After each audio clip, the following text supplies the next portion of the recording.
Hello.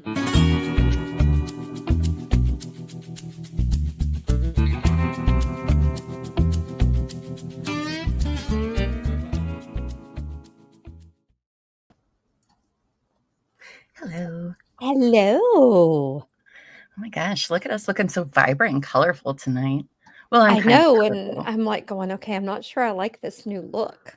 I love it for you. I feel like I look like a vampire. Well, the glasses are taking a little bit to get used to. Well, you look fantastic. Well, thank you. You do too. But you Thanks. always look good. Oh, Even when you're on camera all damn day. I don't know how you do. I don't either. I guess, I don't know. You got those new glasses now. We'll see what your opinion is in a couple of days. So we'll see now that I could actually see Right? things and it's not all blurry and I'm I'll not be having like, to go, Terry, I'm going to need you to break your glasses, please. well, how are you? I feel like it's been forever and a day. I know. It does feel like it's been forever and a day. I'm good. I am very good. I'm excited to wrap this case up tonight. I'll tell you what, I think about this case way too much. I know. I have to say I'm ready. And tonight's a long one. It is. Hi, It is going to Carton. be a long one. So everybody, if you only have one bottle of wine, get two. Okay. I got two sitting right here beside me, which we'll get into Aw, thank you, shortly. Lady in Gray. But yes, it Not is sure going to be. glam is quite the word I would use. I only have to use them working on my computer. I think they look. I'm honestly a little surprised they're not pink. I'm going to be honest with you. They're not pink. No, that's okay. I'm like not pink tinted or anything. Oh No. no, let's do a part 4. Well, I mean, there will be eventually. There will be eventually, just not today. Just not today, not now, or in the next few weeks. Yeah, I mean, our calendars are pretty booked through the end of the year, but That's we'll true. talk more about that in the coming days. That's true. Why don't you kick us off, Terry? Of course, everybody. I am Terry True Crime, and I want to welcome you all to another episode of True Crime and Wine Time, which is the podcast where we uncork the most jaw-dropping true crime stories. And when we let Llama pick the cases, also the most disturbing cases, while sipping something smooth to take the edge off, or in some cases where you're doing shots because it's just that bad. It's just that. Okay. So you're going to want to pour a glass, lock your doors, people. Please lock your doors. And let's get ready for an episode that I can promise, like all of our episodes, is going to include eye rolls and lots of rants, because there's a lot of rants coming tonight. A lot. Right? I'm still going to probably be ranting like a month from now. All my friends are going to be like, Llama, stop. And I'll be like, no. Hi, Sandy. We're going to talk about it. Well, hello, besties, and thanks for watching tonight. Before we begin, if you're watching us on YouTube, please hit that like button, because guess what? A llama earns her gavel and a Terry earns a glass of wine. Just kidding. It helps the algorithm recognize us and be like, this is where the party is. So while you're doing that, if you haven't yet, also subscribe to our channel and hit the notification bell so you never miss when we go live or drop an episode. You can also become a member, which comes with all sorts of exclusive perks. We'll get into the perks later in this episode for sure. Just click the join button and pick which tier works best for you. And if you're listening to this as a pod, please leave a rating and a review or a download, as it helps our little pod get noticed. And if you want to see all the eye rolls and snarks, you should head over to our YouTube and watch the replay at youtube.com/true crime wine time. This is where we are like all of the time. Okay. Sammy and Amos, I'm going to have to start sending y'all money if you just keep saying nice things. So, okay. So I appreciate it. Thank you. I didn't know there would be compensation for that. Well, I mean, maybe you compensated them or told them, hey, just be extra nice to Terry today, because I'm wearing pink instead of black. As I'm wearing black. We're finally back to our normal selves. Yeah, we are. Now, I mean, tonight, just so y'all know, we are covering part 3 of the case of Etan Patz, a boy whose 1979 disappearance captured the attention of the world then and still captures our attention today.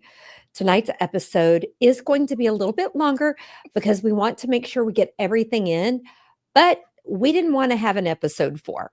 Okay? Yeah. So, okay, now Captain's telling me I look like Ella McPherson in the 90s. Okay, guys. I mean, Now, guys, snuggle in. Let me tell you what I'm drinking. okay. But first, I have to be totally honest. We postponed this episode last week so we could do the Donald Edison verdict. Yeah. I drank the bottle of wine that I had paired with this case. Yeah. But lucky for me, I still have my good old reliable Saint Supri Sauvignon Blanc. Ooh. It has been hubby got me, Double H got me a case for my birthday. And Oh, that's the birthday it bundle. is. Ooh, I love that. I am down to 6 bottles. So I need to slow down because it is only September 10th. It's been like 7 weeks. I mean, that's Okay, fine. but remember, I didn't drink for 5 Okay. because You of don't have to surgery. tell So I've everybody been your catching up. secrets, Terry. I've been catching up. Hello, Kelly. Yeah, I Kelly. mean, it's not our fault. Last Thursday, we're sitting here behind stage, getting ready to go live in like 20 minutes for True Crime and Wine Time. Then they're like, there's a verdict for Donna Adelson. We had already opened our wine. We had no choice. We didn't want the wine to go bad. We didn't. So we drank. Yes. So tonight I am drinking Oliver Winery Blueberry Moscato. It's not very strong. Okay, it's delicious, but it's basically like a large size adult juice box, not jukebox. Maybe it's working. Maybe it's stronger than I think. What's the alcohol content? Like 6.8 or something like that. What is Yeah. mine? Mm. But I got 2, so don't worry about it. It'll be fine. Oh, It's wow. delicious. I mean, where's yours? Like 11? Mine is 13.5. Yeah, girl. And I've already had a glass. Okay, well, it's going to be a fun time. Well, on top. Hello. Yeah, we're going to need it. Hello, everybody that's here. I mean, it's very delicious. It's just, you're going to need more than one. I'm going to need more than one. So, does it taste like blueberries or does it taste like wine? It tastes like juice, blueberry juice. It doesn't even really taste like wine. It tastes like blueberry juice. So, okay. Okay. I mean, I guess maybe it's a good thing it's not that strong. I know, right? So just so you know, in Finland, a popular drink is real blueberry juice. Like on the flight over, you don't get orange juice, you get blueberry, fresh squeezed blueberry juice. And it's really good with Tito's. I bet it is. Oh, I'm jealous of that. It tastes like snozberries. That's right. It does taste like snozberries. Well, you guys, with that, let's get into the story of Etan Patz. Shall we? Terry, why don't you catch us up where we left off? Yeah. So far in our coverage on the disappearance of Etan, we went over the events that took place on that fateful day, May 25th, 1979. We talked about 2 very troubling possible suspects, Jose Ramos and Othniel Miller. And we don't like either one of them, okay? Both of them were child predators, and both had some interaction and accessibility to Etan and his family. Now, neither of those men were charged, and the case went unsolved for 33 years. Yep. And then in 2012 came the arrest of Pedro Hernandez, who at the time of Etan's disappearance was 18 years old and worked at a bodega not far from the Patz's home. The only evidence they had that pointed to Pedro Hernandez was a series of questionable, very questionable confessions Pedro told to others over the decades, and then Pedro's, in my opinion, extremely coerced confession to the police, which we'll get into. You put it nicely. I am going to just give you kudos. You put it nicely, girl. Just- You have some more of that Moscato, and I you're know, going to tell right? us how you really And feel. I'm going to tell you, I really feel. Oh, my llama. So yes, trigger warning for everyone because it's it's not a great story. So many people, including ourselves, begin to question if Pedro was even the right guy. Guys, first and foremost, Pedro had serious mental illnesses and he had a very low IQ between 67 and 76, making him quite the unreliable narrator. Second, there were serious issues regarding the reality of his, I'm going to say, confessions and the Mm. tactics that were used to obtain it. We can't go over all of them now.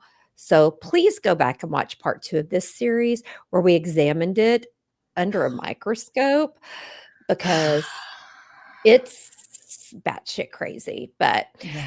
Llama, why don't we get into it this week? All right. So we have, so at this point in the story, we have Pedro in jail for the murder and kidnapping of Etan Patz, that little cutie patootie right there. Now, one would think that for the most part, the case is solved, right? I mean, Etan's parents had him legally declared dead. And according to the state of New York's narrative, he is no longer alive as well. Hmm. So, this 30-year-old American man who had been living in Europe for 2 years received a very strange email from none other than the FBI. Now, the Mhm. email stated that the man may not be who he thought he was, that his parents may not be his parents, and that maybe he wasn't born where he thought he was, that he may, in fact, actually be Etan Patz. Can you imagine having a No, bomb drop like that no, on you, like on a no, Wednesday? Like, no. what? Everything I've known about myself may not be Yeah, no, real? Wow. Now, no. this guy had no idea who Etan Patz was, and he did what any of us would do and went to Wikipedia. He agreed to talk to the FBI agent over the phone, who asked him questions about his life, like where he grew up and went to school. The man, however, still found this to be very strange because, after all, he was 30 in 2014, and that means he was born in 1984, 11 years after Aton was born. So the math ain't mathin', and we're not great at I'm math here, but we know I'm that math like, ain't mathin'. we not good at math, but even I can say that math doesn't work. Mhm. So when this guy was doing his research into Aton's story, he saw that Pedro Hernandez had been arrested for murder of, the little boy. So he apparently asked the FBI agent, "Hey, so like if there's a guy getting ready to stand trial for this murder, why are you guys Hmm. still looking into tips that Aton was still alive?"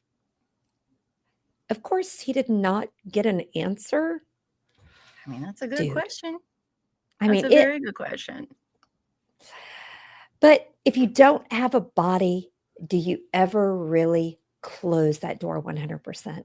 I mean, that's true. And I think we get into that a little bit. But either way, I would be asking that question too. I would. Like, what?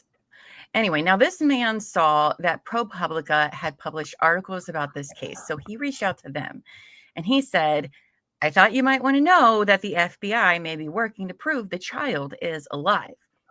He also went on to say, obviously, I was surprised. I chuckled. I thought it was funny because it was so unlikely that it would be possible that I could be this person. And I had no idea who Etan Patz was. And to be honest, I thought it was a hoax, which I Um, would too. I I would too, but I just also think of the family. So, and yes, maybe the FBI was just being super duper thorough, okay, which I do appreciate in checking out this tip and finding, that man living in Europe because like I said, Aton's body was never found. But it also kind of implies to me that maybe the FBI still considered the Etan Patz case still open. Mm, I mean, It's interesting. Now, before we get into all the courtroom arguments and drama, I just want to revisit our maybe least favorite elected district attorney, favorite, depends on who you talk to, Cy Vance Jr., the Not one me. who reopened Etan's case. Okay. After he took office in January 2010, there were several instances that kind of blew up in his face and Just a little bit. put mud everywhere. Just a little bit. So, one instance in particular happened in 2011, the year before Pedro Hernandez was arrested. Now, he and his chief assistant rushed getting an indictment against Dominique Strauss-Kahn, the former chief of the International Monetary Fund and a candidate in the 2012 French presidential election. They got him on sexual assault and attempted rape charges. Ooh, that is a big fish they're trying to catch there. Yeah, it is. Hold on, guys. My Oh, computer just decided to do something very interesting. And I don't know why it did that, but it's okay. oh no. What Okay, I totally lost my place, but it all ended up being an embarrassment to the DA's office.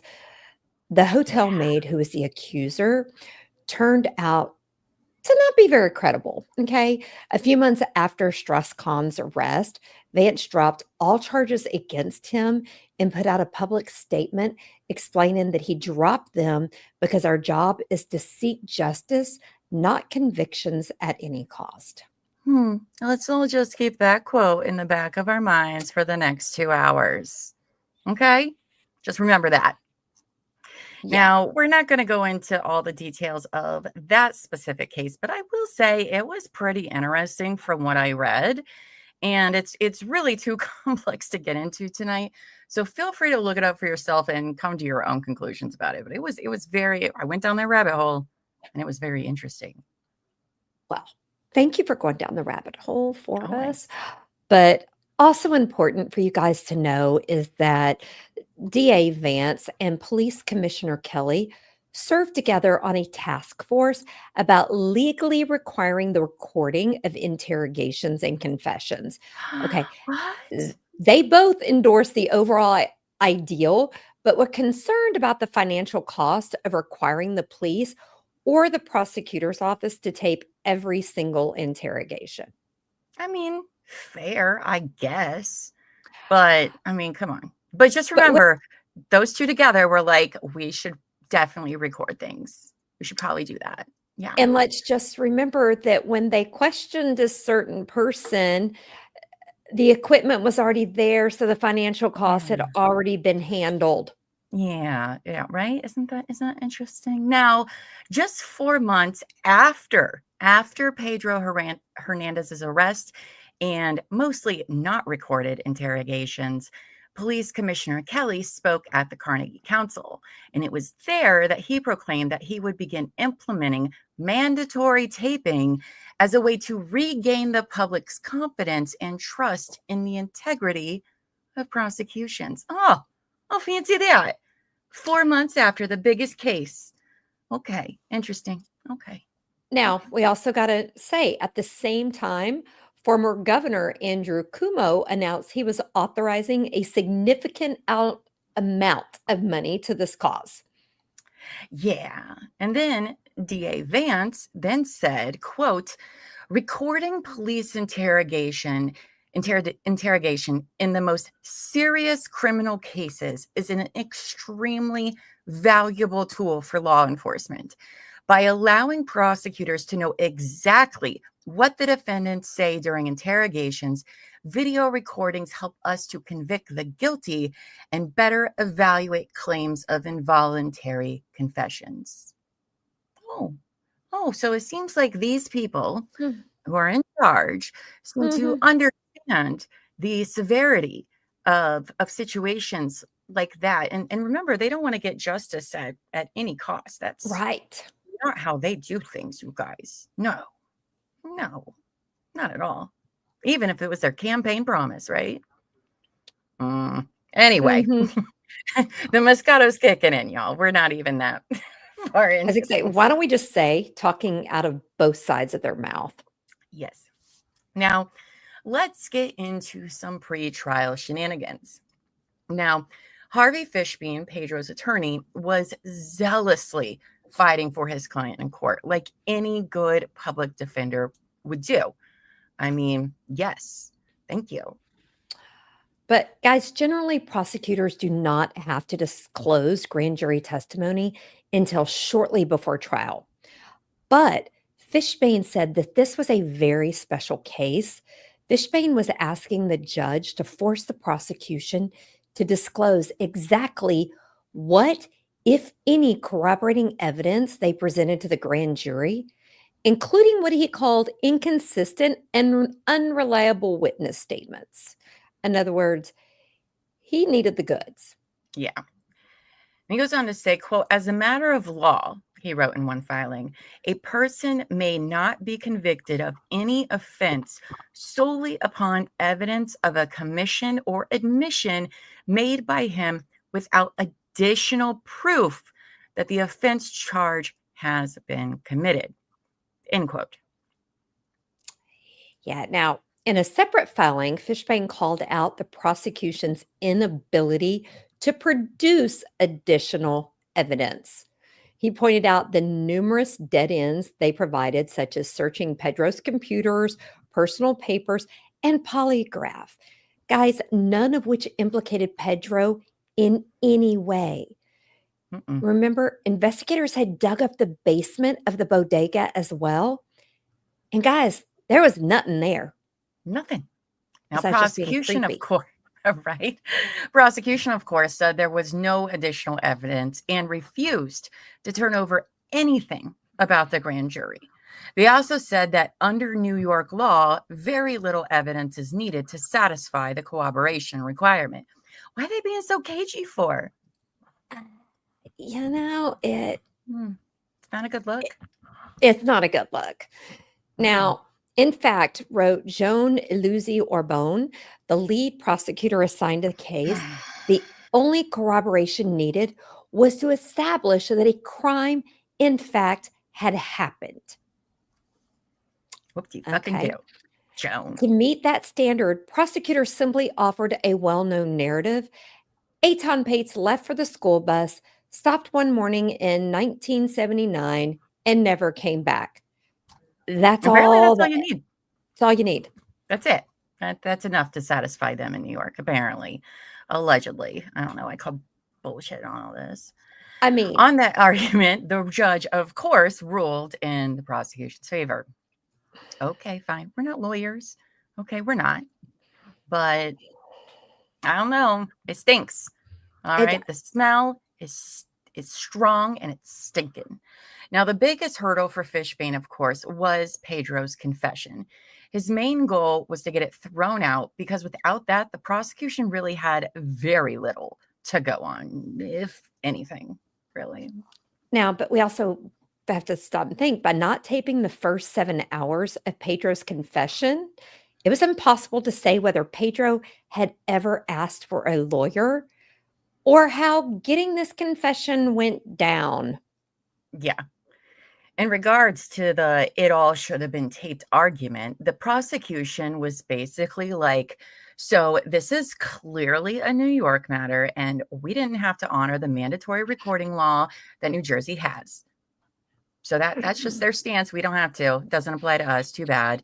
Now, in regards to Pedro's Miranda rights, they also said since Pedro came to the prosecutor's office voluntarily, he wasn't technically in custody, which, excuse me?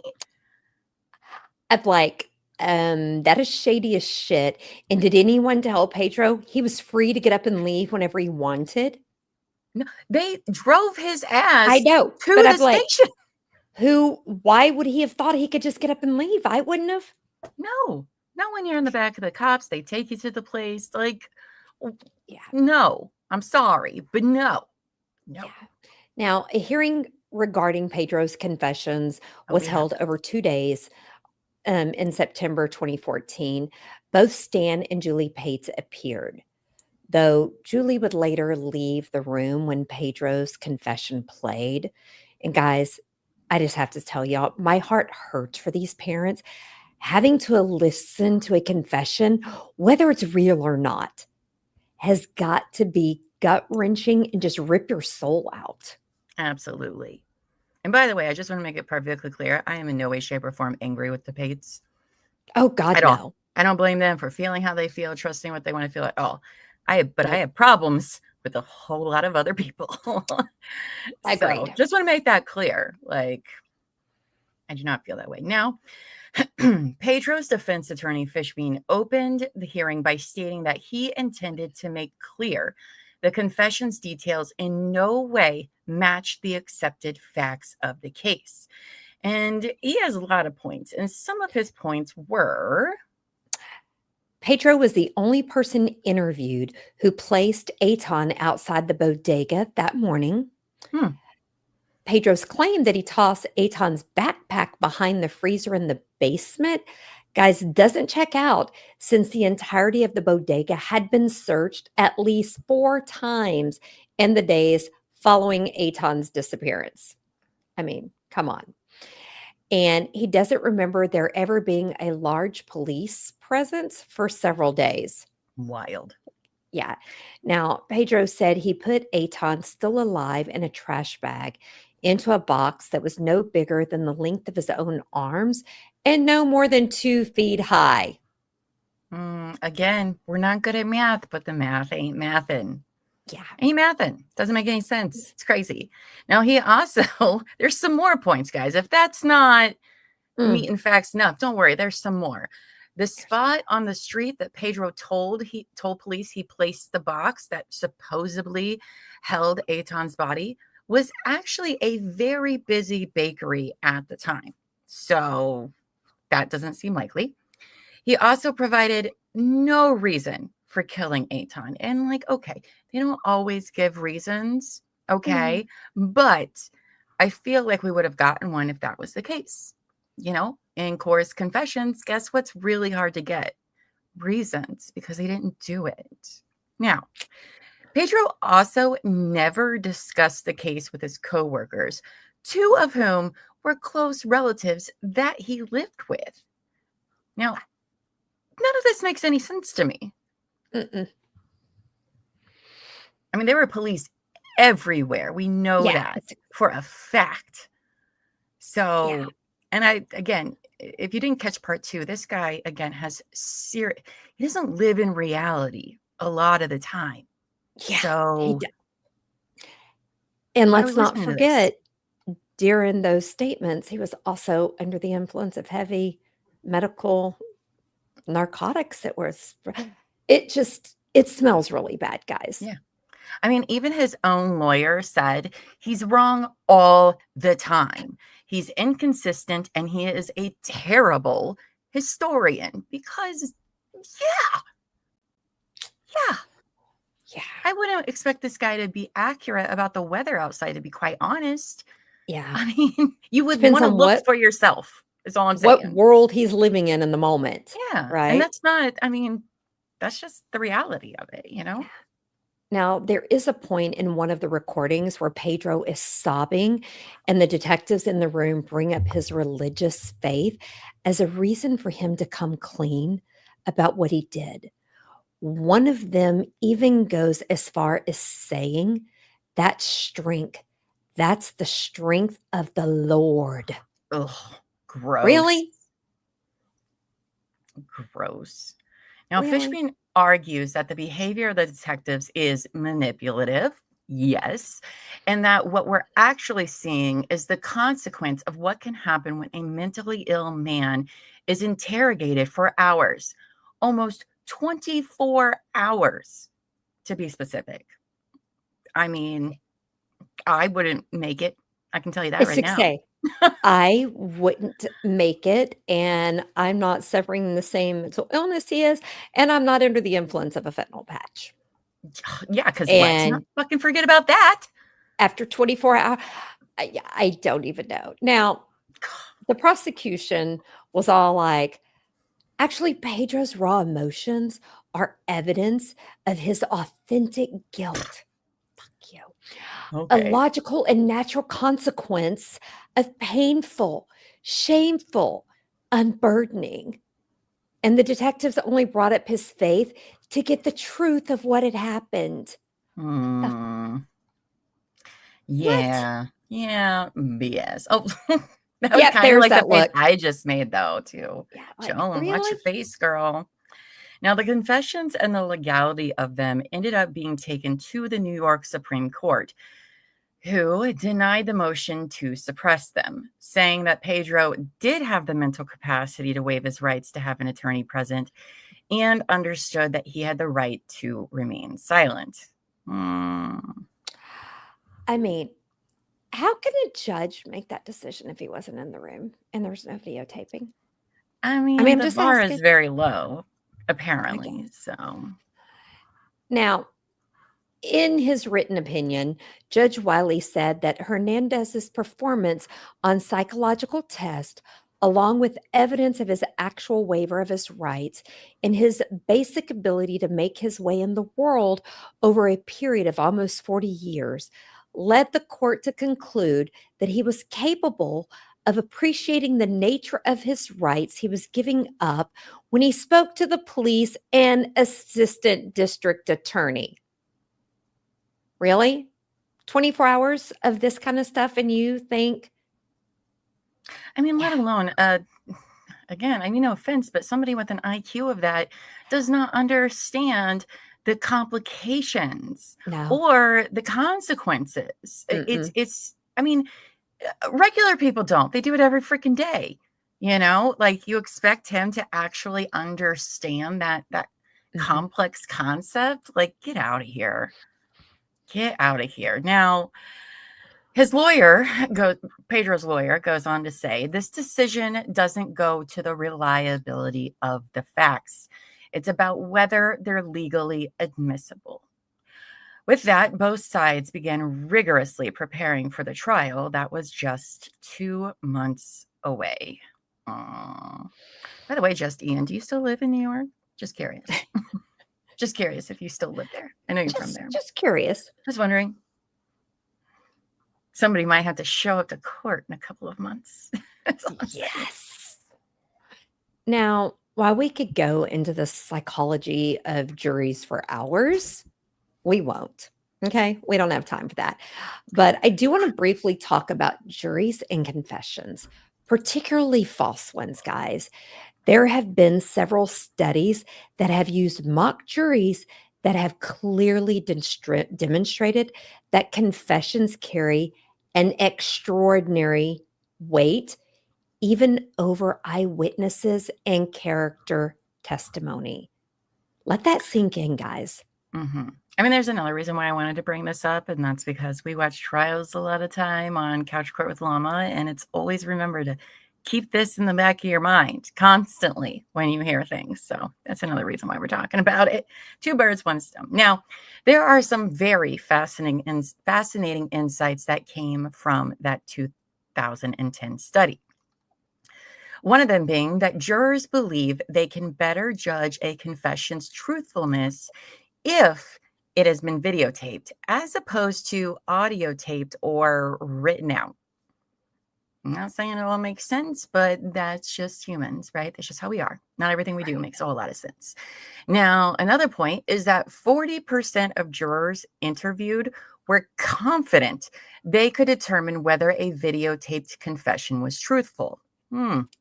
Okay. No, sorry. Just admit you don't know. It's fine. It's fine.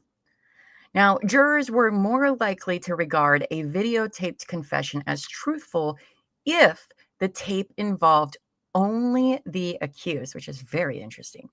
They were less inclined to accept the confession when the tapes included the accused interrogators, which is very interesting. That is very interesting. Now, the study also showed that jurors tended to believe that police officials were better equipped to evaluate confessions than ordinary citizens. even though a 2005 study showed police actually performed less well than college students in a lie detection experiment. I find that interesting, right? I mean, I only find it a little interesting, surprise, but I will go into my rant about that. Now, the 461 mock jurors used in the study said there was a better than 50-50 chance that a jury would convict a suspect who falsely confessed to a murder, even when there was no other evidence that he or she was guilty. That should scare the shit out of everybody. Exactly. What the actual fuck? That should scare you. Yeah. If there is no evidence and the person's confession doesn't even match the that should scare all of you.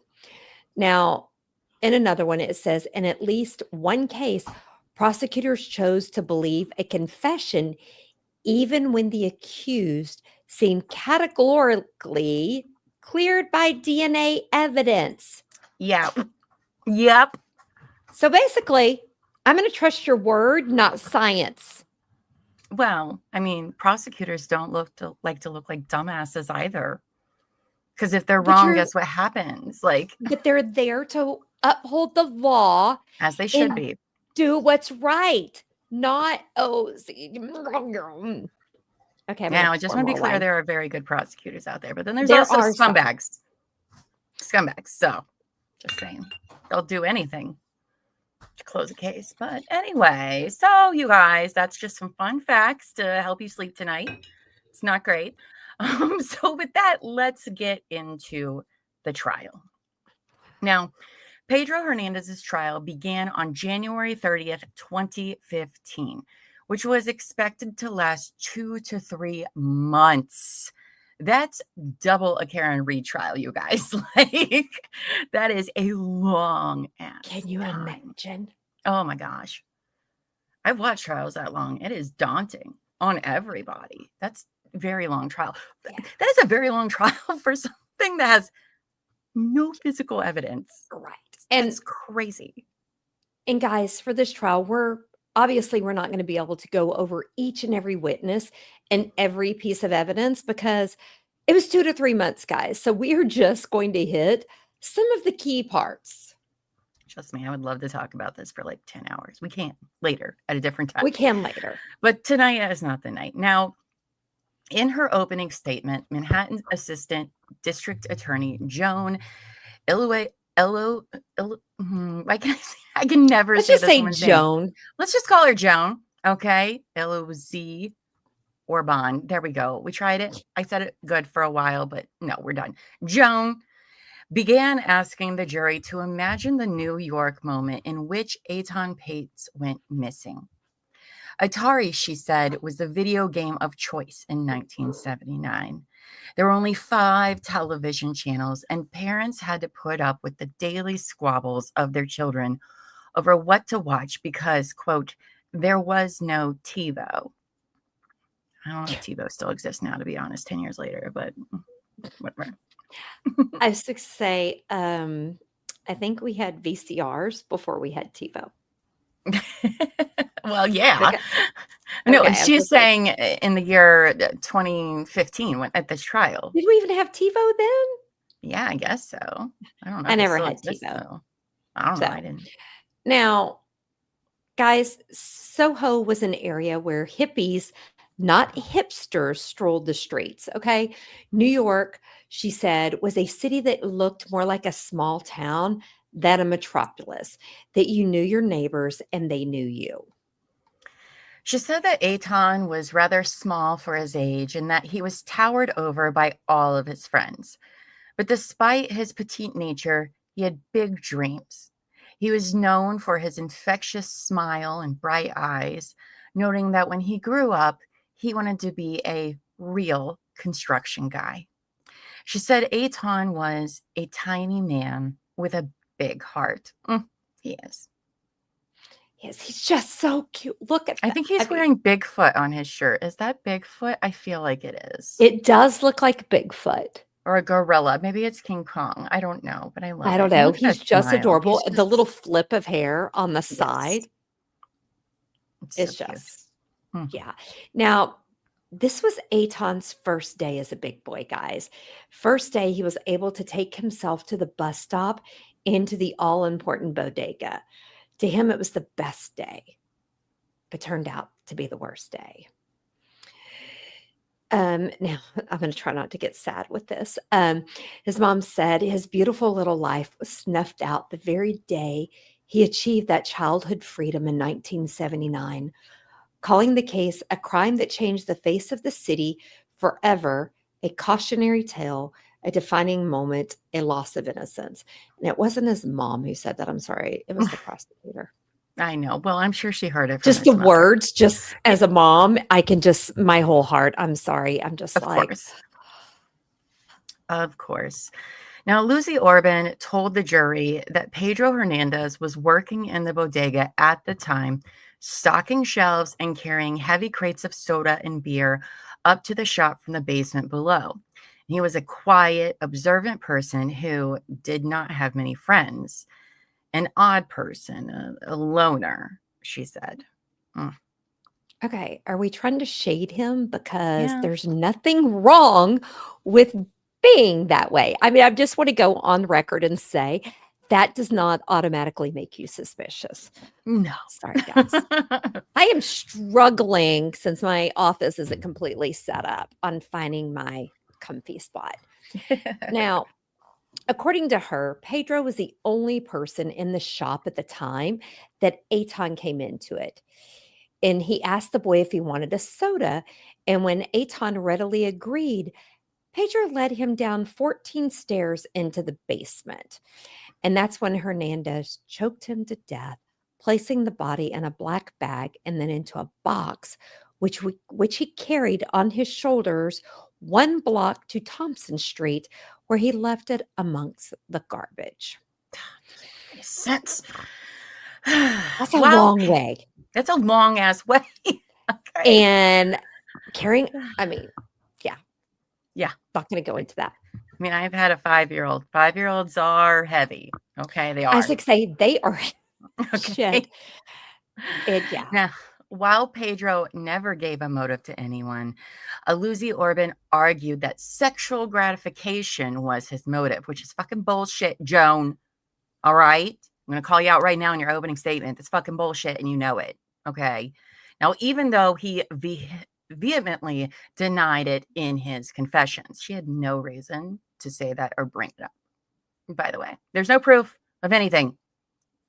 Just want to clear that Guys, up. the Moscato's kicking in. It is. Well, that and It's coming.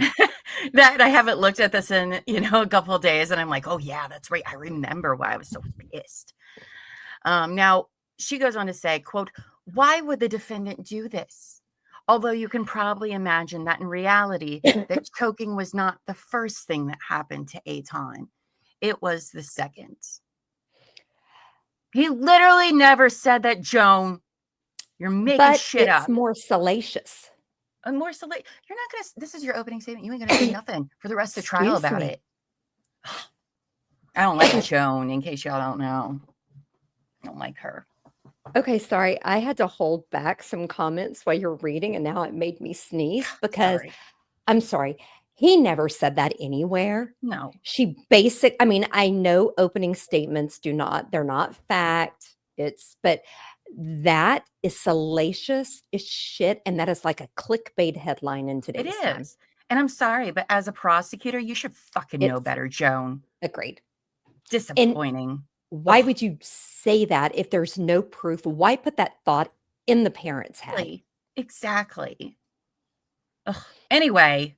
So, now, she goes on to tell We're jurors, going through opening statements. you will see and hear his chilling confessions.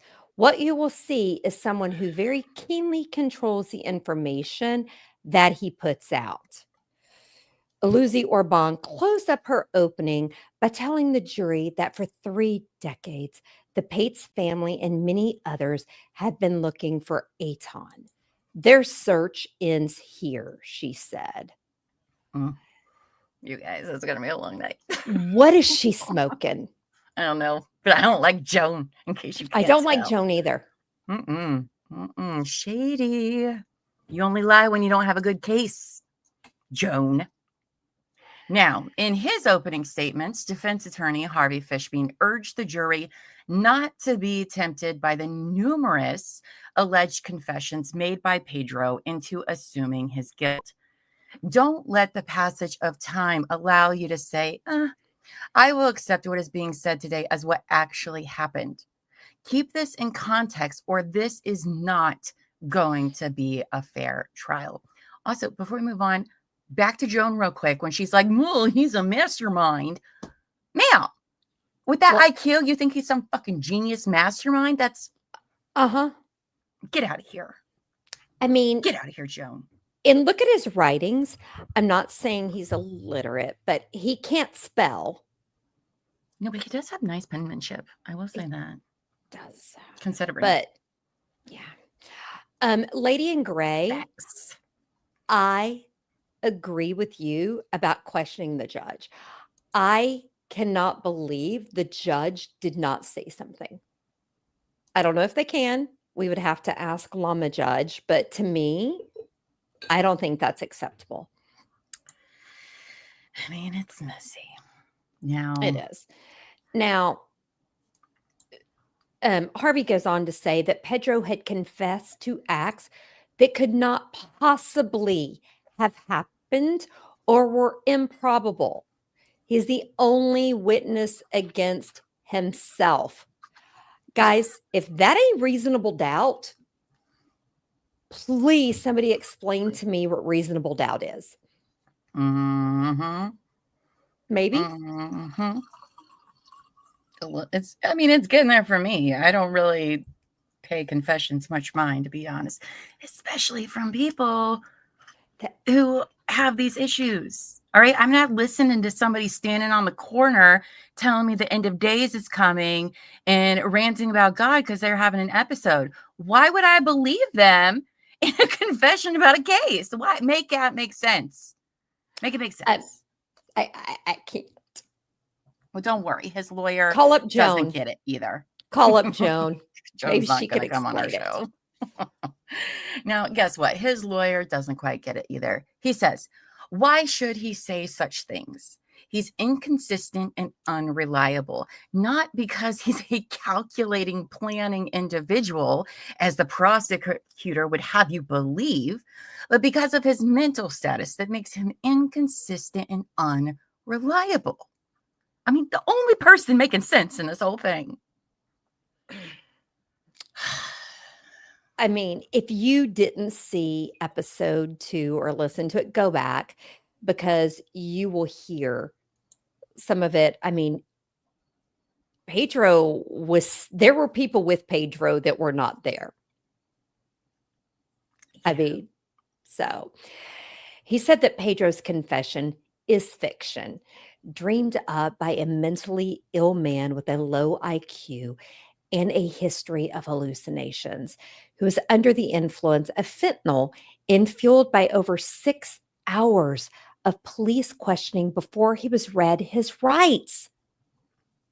Yeah. And that after confessing, Hernandez told a defense psychologist his memory of the killing feels like a dream, and he wasn't sure if it had really happened.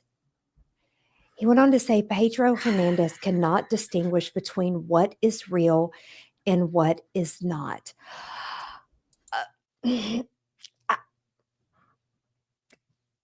This is why New York did not want this videotaped, in my opinion. I mean, certainly seems suspicious. I'll let you smell the box. I don't want to smell your fried chicken box. What? Do I hear elbow feet? You do hear an elbow feet. Yes, I asked him to heat the oven up to make me some shrimp because I'm drinking shrimp. What is up with you guys and shrimp? We love shrimp. Okay, this is a shrimp loving house. We love all the shrimp, breaded shrimp, fried shrimp, shrimp scampi. I'm glad. I hope this car still smells shrimpy then. No, it does not. Smell his box on. I know he has fried chicken, which does smell good, but I don't like fried chicken, so I just like smelling it. What do you not like about fried chicken? Doesn't like fried chicken. It's a whole I- thing why I don't like I it. like fried chicken. I just can't eat it on the bone. I have to peel it off the bone. I don't like any of it. I don't like it, but Okay. I freaking love the smell. What of about fried with chicken. mustard on it? No, why would you say these things? Is my mom messaging you or something right now? What are you saying, Terry? Hey, I'm trying to win brownie points with her so I can get a whole cheesecake to myself. All right, back to our frustration here. I don't even know. Now, he told jurors that I'm sorry, let me start over again. He told jurors all about Jose Ramos. Remember that? Oh, Fucker. We're going to call him that all night because he sucks. It's a fact. Now, that is who he said is really the man responsible for the disappearance and murder of Etan, telling them that when Ramos was shown a picture of Etan, he had said he was 99% sure that was the boy. But apparently the state's not believing that because that makes too much sense. So let's listen to Exactly. the crazy guy. yeah, because it's easier to take down the crazy guy. Let's just be honest. Path of least resistance, they thought. Mhm. Now, at this point, Fishbane paused in front of the jury and said, if you believe this story, then Etan Patz certainly wasn't on the corner when my client says he saw him. This is just another sad twist and a tragic saga. It's train time, sorry. And agreed. That's exactly what this is. Now, he also urged the jurors to focus on what he called a lack of evidence against his client. There is no evidence. There's no body. There's no crime scene. You will hear there's no DNA.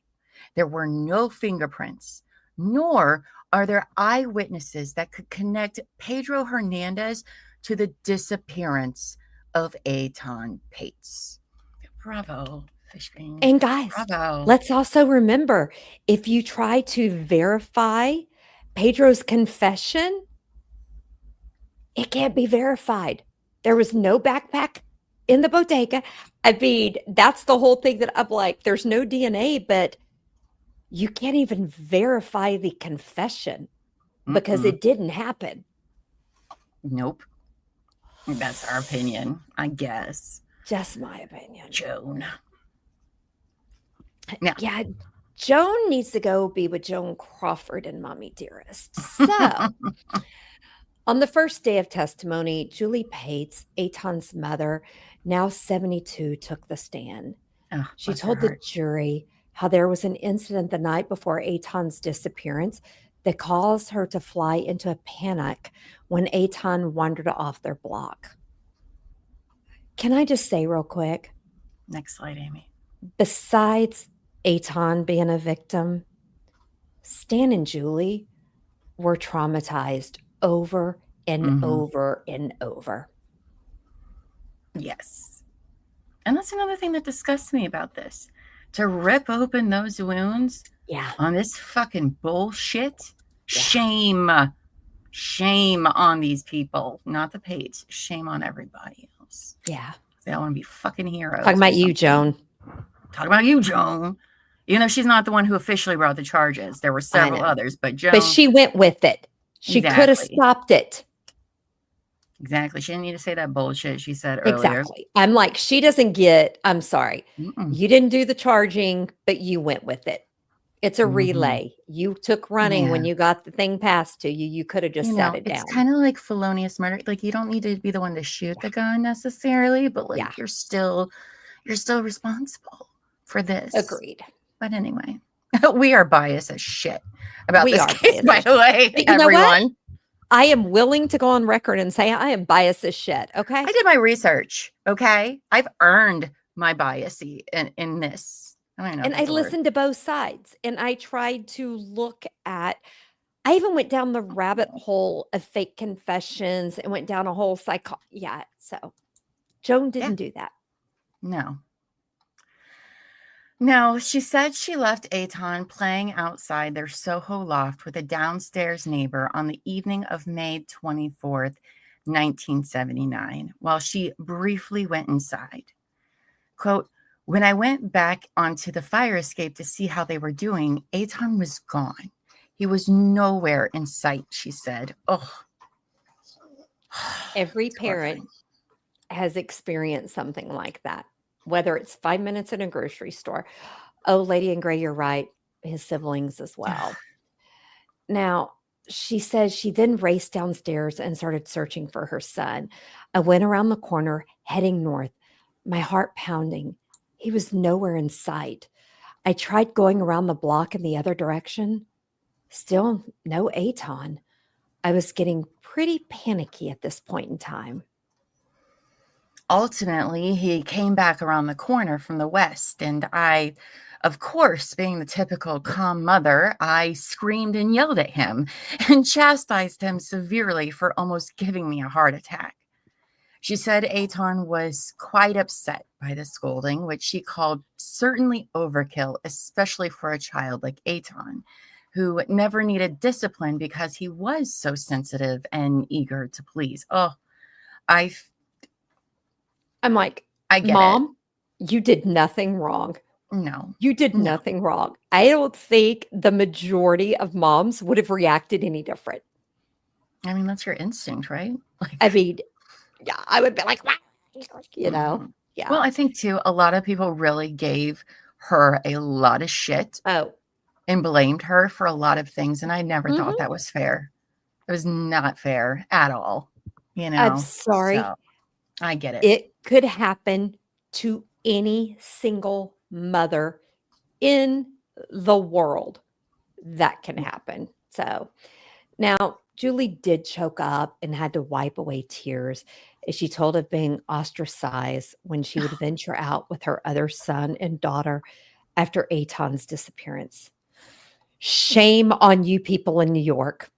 Yep. You're going in the Joan pile. Whoever she's mean talking about next, you're going in that pile. Yeah, because I'm going to get emotional. I was on the street with them, going around, trying to play like we used to do. And a group of women came up to me and said, if I could laugh so soon after my son's death, obviously I had been responsible for the murder. That happens more than once. Guys, that is bullshit. And she still had other children. She had to still try to fake it until she could make it and hold it together for them. For them. So fuck anyone who said that to her, because I Mhm. am here to tell you, you deserve to go to say You're a the problem. confession, penance. You're the problem. Mhm. That is terrible. That is terrible. Sorry. Fuck those bitches, whoever they are.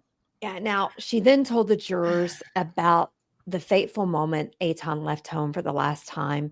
That was just as heartbreaking to her. 35 years later, she lives with this, guys, every moment of her life. How could she not? How could she not? Now, she said Etan had been insisting he was big enough to go off by himself like his big sister and was clutching a dollar he earned doing, quote, some very easy non-work for a local carpenter. I mean, I a have some thoughts dollar about that. in 1979 is a From whole the lot of money. carpenter of Othniel Miller. Of Exactly. like, if the tooth fairy only brings 25 cents, why are you getting a dollar? Just my thoughts. But my problem's with Othniel, not her. So she goes on to say, quote, when he was ready, I walked Etan down the stairs onto the sidewalk. It was kind of a damp and misty morning. I told him to go straight to the bodega and get his drink quickly so he didn't miss the bus. It was about 10 minutes to 8 when we're finally down at the sidewalk, and I reminded him to come directly home from school because we were going away for the weekend with the Altman family. He was wearing a blue corduroy jacket and airline pilot cap, the bag, and the sneakers.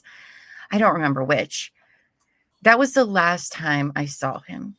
I watched him walk 1 block away, heading west, approaching Worcester Street. And I turned around and went back upstairs. And it was the last time I ever saw him. Ugh. So Sammy Sunshine shared that I panicked so bad that I was screaming my little's names in my front yard. He was playing hide and seek and found a new hiding spot in our home at 3 years old. It was all of 2 minutes, pure torture. Yeah. Yeah. I mean, it's any parent's worst nightmare. I know for me. Yeah. It is. Now, she went on to say that Etan was totally outgoing and trusting of everyone, totally non-judgmental about people. Like most 5-year-olds, they haven't, learned that. No. But at the same time, he was very fearful of being lost or left alone by himself. Julie said the bodega where Pedro Hernandez worked was a safe haven for kids. Yeah. Now we're going to start calling some more witnesses, guys. So buckle up. Now, on February 3rd, 2015, the prosecution called 69-year-old Juan Santana to the stand, covering his face there. He was the brother-in-law of Pedro Hernandez and the man who managed the bodega where Pedro worked when Etan disappeared. One of the most important witnesses in my book. But I have so many questions about Santana. I'm sorry. Same. Okay. Now, Santana, speaking through a Spanish interpreter, denied having told investigators that Pedro's last day of work was May 25th, 1979. He testified he could not remember when Hernandez had started working at the bodega or how long he had worked there or the date he left. All of a sudden, you can't remember shit. I mean, it was, in fairness, though, this is 30 years. 30 years. Just saying. Just saying. Now, after a series of invasive and contradictory answers from Santana, Lucy Orban asked the judge to declare Santana a hostile witness. Love that for you, Joan. I love that for you because it's your witness. She then went on to read several statements that he made to investigators stating that Pedro's last day of work at the bodega was the same day Etan vanished. Okay, my question, sir, is what day did Hernandez leave to move back to Camden, New Jersey? She asked Santana, who sarcastically replied, I don't remember. Whoever remembers what they had for lunch 2 weeks ago should raise their hand. I mean, yeah. I'm just saying. I can't tell you anything that happened 30 years ago. On this day, 30 years ago, if I stop and think about it, I could. And just so y'all know, I don't know if y'all are hearing the little pings. Monkey Butt had her first volleyball game tonight. She made the volleyball team. And yeah, my daughter in love is just blowing me up with videos. And I'm like, I want a live stream. My Mac just keeps popping up. I'm like, well, we don't hear the dings. But I'm sorry. But you let her know. Llama is so proud of her. Don't let her watch this show because I cuss a lot in this one. But you let her know I that already Llama told her mom is super proud of her. And that's amazing. Not appropriate for tonight, but I will let her know that. And just on a side note, Captain, you're right. If you aren't following the Bodega Cat account online, you really need to reconsider your social media followings. I don't know what that means. Can somebody? Well, you're not on social media, so maybe. Do they not have a YouTube? No, I follow them. I think it's on the talk. Oh, well, but okay. I will screen record a video and post it because it's adorable. That's amazing. Now back to Santana here. So he goes on to say he also said the basement entrance was routinely kept locked and that it was unlikely Hernandez could have gained access. He could not remember whether the police had searched the bodega the first night of the boy's disappearance, perhaps because he customarily left the store in the early evening. Oh, look at that. That's not as creepy. It's still creepy, but not as I'm creepy. like, that is still is creepy shit. Oh. They do. They do. Also in New York, I hear that there is a cafe where you can go and have coffee and a spot of tea and some sandwiches, and they have cats, and you can just love on the cats. We have a cat cafe here. And you didn't take me? I'm allergic to cats. So. And that's my problem. How? Well, I wasn't taking you. Like, I don't know what you want. Now, guys, buckle up, because during cross-examination, he remembered police searching the bodega all of a sudden, including the basement days later.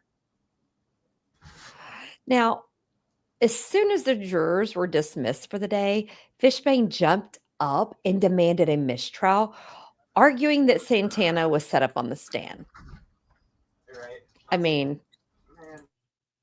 think about it. But Judge Wiley was wily and denied this motion. Zoe is the worst.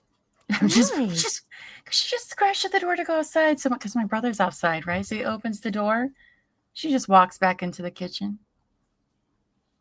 Just being nosy, I guess. I'm like, she's got FOMO, Mama. No, I didn't include it here, but I think we talked about it in one of the other episodes that it was known that nobody was allowed in the basement. Right. It was at all. We talked about it. You had to have a key. They even had an extra gate or something so you couldn't get in. So it is very unlikely that Pedro had a key. That he had a key? No, I don't think he did. Exactly. So how did he get? I'm sorry. I misheard what you said. Yeah. No. I was like, no, he definitely did not. You ain't giving some 18-year-old, keys to where. And I'm going to just tell you, if I had to work downstairs and go into that basement, I would quit my job. Right.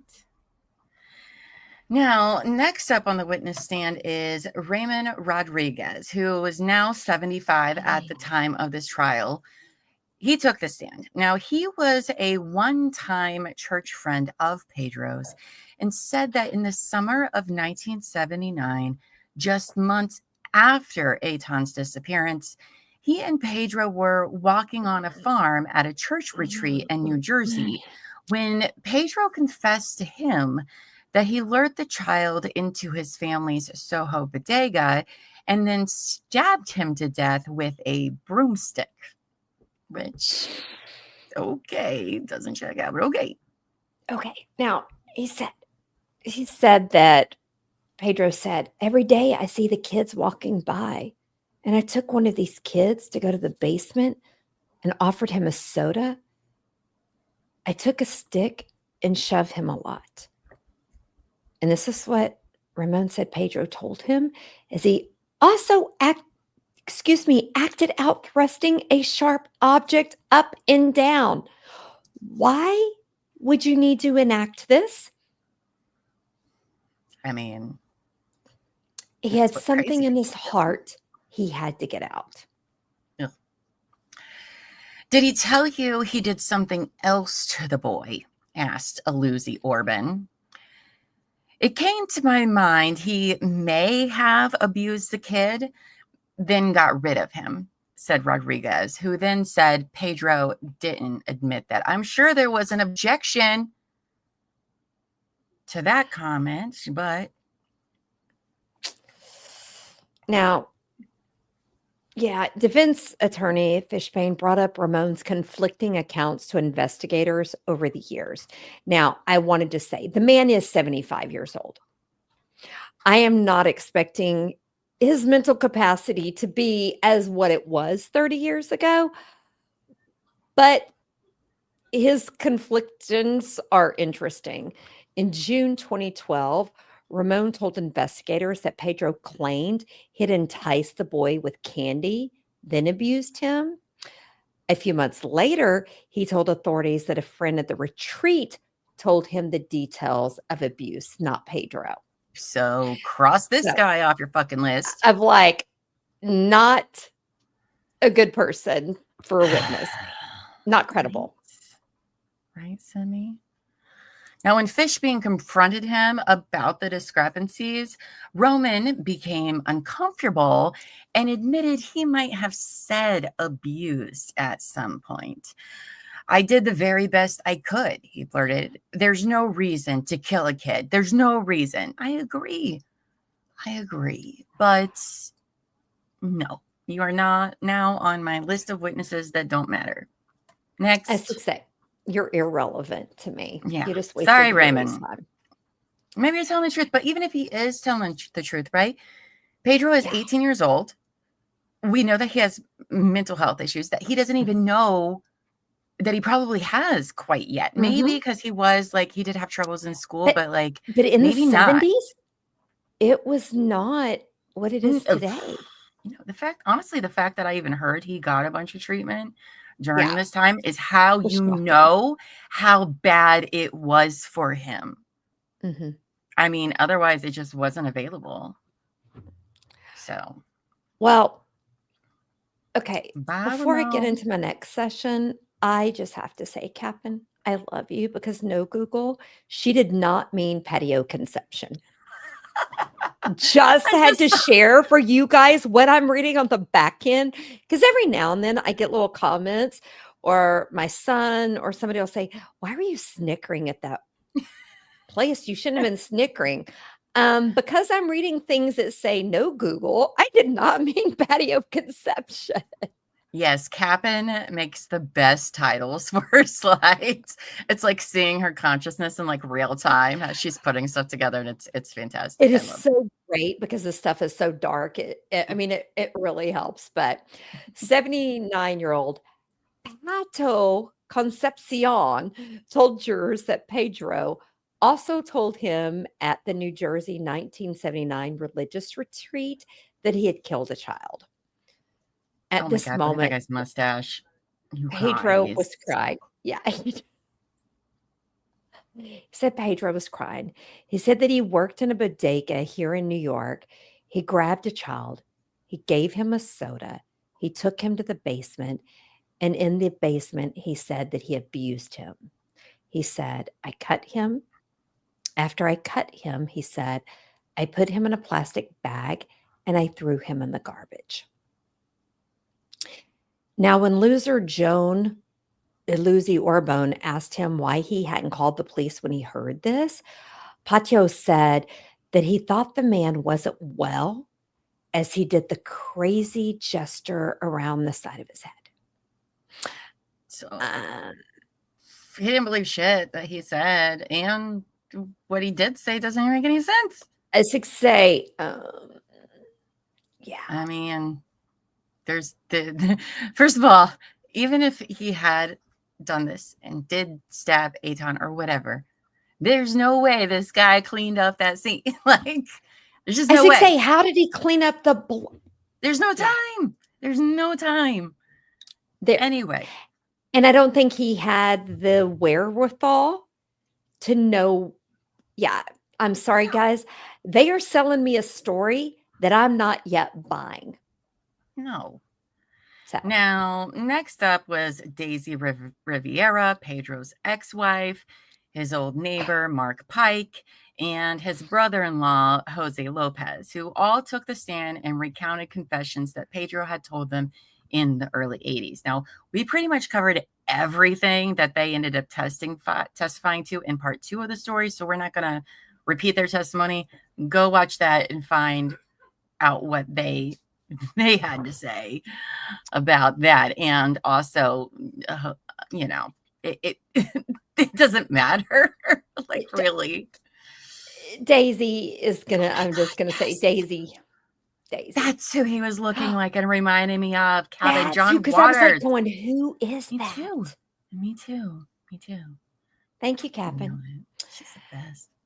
Now, for the first time in the trial, jurors got to hear Pedro's taped confession with the ADA, Armand Dorstanti, jurors watched the video intently and several vigorously scribbled notes. Yeah. I asked him if he wanted something to drink, a soda or something, and he said, yeah. And I told him to come down to the basement with me. And we actually have video of that we're going to listen to. Then he Here in was, just a when he second. went behind me, then the sodas were on this side. So he went in front of me. So when he went in front of me, I grabbed him by the neck.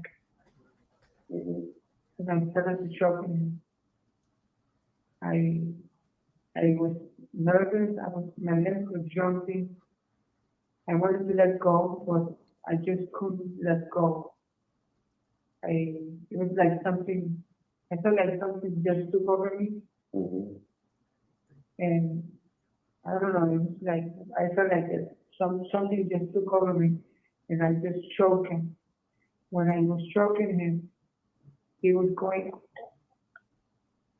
and his head was like that.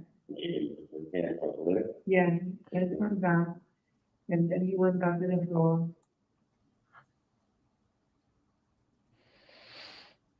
Oh. I never expect that voice either. That's very, so I know we've heard this thing before, but it always surprises me as well. Well, before you go on, I have to ask, if you were a juror and you saw this, because, we heard that study earlier, do you feel like you can determine if somebody's telling the truth from that?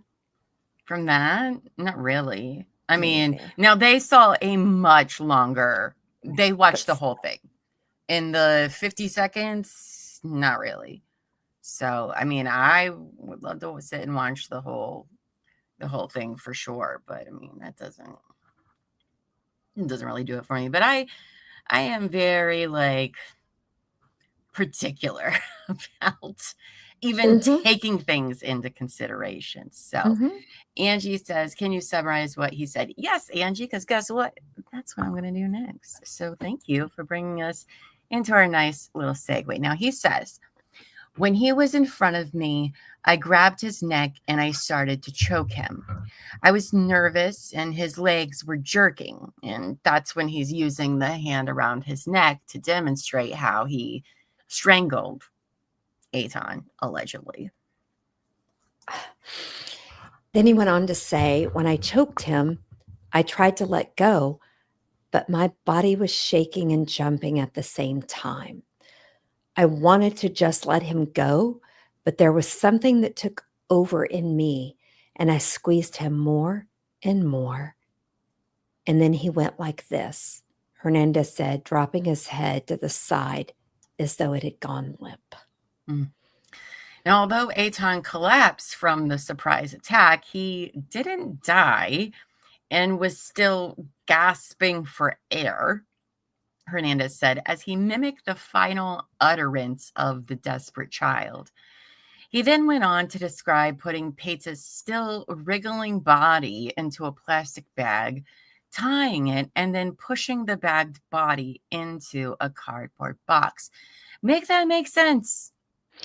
He's still alive in a box and he carries him for a whole block in the morning in New York City. In New York City. Even in 79. Yeah. So right now, Dorsanti asks, what did you think when you put him in the bag? Pedro replied that he would suffocate. Dorsanti continued, did you want that? Pedro said, at the time, yes, because I was afraid of what I did. So I figured that if he'd be alive, he could put me away. He said he put the box on his shoulder and carried it a few blocks away from the bodega and dumped it at the entrance of a narrow alleyway. Right. Okay. You must have been thinking about something when you approached this boy. It was just like something snapped in me, he answered. Guys, look at this man. He is not Hulk Hogan. Well, and Okay, he's 18. He's probably even Catherine, littler. And I Lana's had not to peeing. That's remind right. myself when I heard this sound, I'm like, she's pouring wine, she's not peeing. Because all of a Sorry. sudden I got the feeling that I needed to go to the restroom when I heard it. But I mean, even an 18-year-old stout guy, this is, excuse the term, dead weight in a box just up on one shoulder. Mm-hmm. I don't think it's possible.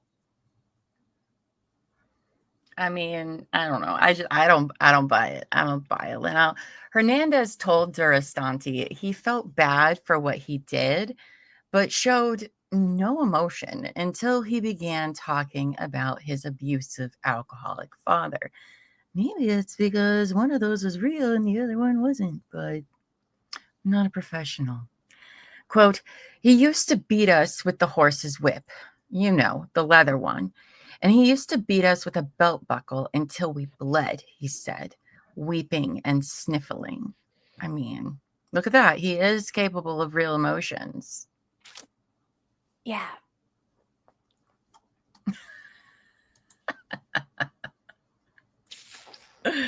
Oh, goodness, you guys.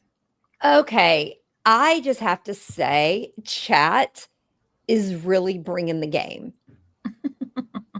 I'm just going to say, because we need some of these things. Now, Simi asked, why would he make this up? Simi, I don't know if you were here earlier. He is mentally challenged. His IQ is what, 67 or something? It is low. So he is very easily, you can suggest things to him. He also, at the time he made these statements, he had a fentanyl patch on his shoulder to help with body pain. So that's. And in 2012. This was in 2012. I'm sorry. Yeah, no, when this interview happens, it's 2012. So like we all know That's what right. the So he fentanyl wasn't under craze all of that. was. Well, yeah, but like they were just giving that shit out to everybody. You know what I mean? Like That's true. For all sorts of things. We don't even know how long he'd been on that patch for as well. Right. And with his mental thing, once he got that story in his mind, just, oh my gosh. So weeks into this multi-month trial, the court was notified that 3 boxes of Etan Patz's investigation material turned up in Harlem by the NYPD cleaning out a storage space, including one box that both prosecution and defense knowledge might include important information about Jose Ramos. Always great when this pops up in the middle of a trial. Always great. Always great. And now, I just have to ask, why didn't the judge just say, we're going to declare a mistrial? It's more complicated than that. But that is a lot of fucking evidence. It is. I'll say it's more complicated than that. I mean, I agree. At this point, Wait till you just hear. Tell us some of the stuff that's in the box. All right. So some of the stuff that was in the box was a police interview of Jose Ramos, index cards for everyone interviewed in the case, a card for every psychic used in the case, which makes it sound like a lot, which is interesting. It's like, oh, okay. We didn't give up after the first few that were wrong, but okay. Then they also had alleged sightings of Etan Patz in there. Guys, they also had letter to the Patz family that they gave police over the years, including reports of sightings and notes of condolences, the debriefings of an informant in the case, case notes from a detective who lived in Jose Ramos's building as a child and years later interviewed tenants who had been Ramos's neighbors. Many people were called seeing Etan Patz in the building with Ramos and his girlfriend, Sandy Harmon. If you haven't seen the previous 2 episodes, you need to go back. So need you to know go who back. those people are. Oh my God. Oh, it's so frustrating. It's like you need to go back I because feel like this makes me there feel was like also taking a credit. civil suit. Yes. Where Jose was found liable and responsible for the wrongful death of Etan Patz. But not criminal charges. Yeah. Now, the discovery of this new possible evidence raised a lot of questions. Would defense call for a mistrial? Would witnesses who have already testified need to be recalled? And would new possible witnesses be required to appear? I mean, this is a mess. I'm like, this is like a circus. Now, in court on March 4th, our lovely prosecutor, Joan Lucy Arbon, told the courts that a man contacted them saying he could be Etan Patz. She What a said she shit sent show. detectives to interview the man and handed the defense team a police report. He had thought in his head that maybe he's Etan. We get calls from people, and sometimes people are concerned that they may be Etan Patz. I couldn't imagine if this trial was streamed watching it. Like, this is a crazy trial, by the way. I have to tell you, it's if crazy. we streamed this trial, I would be an alcoholic at the end of those 3 months because yeah. I would be too. And I'll be honest, it's a damn shame that it wasn't, because it should be. I know. Now, next up was Becky Hernandez. Pedro's 25-year-old daughter took the stand as the defense's first witness. She talked about how her dad was an obsessively overprotective dad. He'd hold my hand even when I was 14 or 15, old enough to walk across the street by myself. Oh my God, I love her jackets. It's weird, but she said that he required her to provide 2 weeks written notice before he'd even allow her to see friends. And the college graduate wasn't allowed to be home alone until she was 20. And her father drove her and picked her up from all of her classes. It's weird. I mean, it's a little overprotective, but I have to say, you have a 14-year-old now. Don't you want to hold his hand sometimes? Yes. I would still hold his hand crossing the street. Okay. I'm like going, I don't find that weird. And I have to tell you, even when I was 20, my mom, I didn't live at home. I was about to have a child. My mom still didn't want me being home alone when my husband worked. I mean, he's a little overprotective. It's a little overprotective. But if we look at what happened in Pedro's life, exactly, we heard he had been abused. And I mean, he was a very strict religious childhood. So it's actually so not that surprising. Not saying it was okay, but I'm just saying that it's, Becky is cute. Becky is cute. And all I know is that Mama Llama is just sitting there going, yep, I should have locked Llama up until she was 20. Now, defense attorney Fishbein asked her whether she loved her father. Yes, I know he's protective because he loves me, she said tearfully. It's the little things that show that he cares, and that's why I love him. Oh. Now, she did talk about her dad being a bit of a loner, that he would often talk to himself, and he had difficulty breaking from routine. Checks out. After Pedro confessed to cops in 2012, he admitted the horrific crime to his daughter, she said. In cross-examination, prosecutor Joan Lucy Orban asked Becky whether she understood that her father's overprotective behavior was abusive, and she replied yes. I mean, yes, but your point being relevance, Joan. But That's his I'm own sorry. kid. Of course he's I going to know. be overprotective. I'm like, I have a problem with that statement because when you take into account his low IQ, nobody is taking in the whole picture. Their picture, Agreed. picture. They're just Sure. taking in little bitty bits and pieces. They're just not seeing the whole picture, and I have a problem with that. To call that abuse. Yeah. Hi, Yeah. Kathy. So, defense expert witness Dr. Michael First was one of the first people to talk with Pedro Hernandez after his arrest. He said that at first, Pedro didn't say anything about seeing hallucinations on the day of Etan's disappearance. Yeah.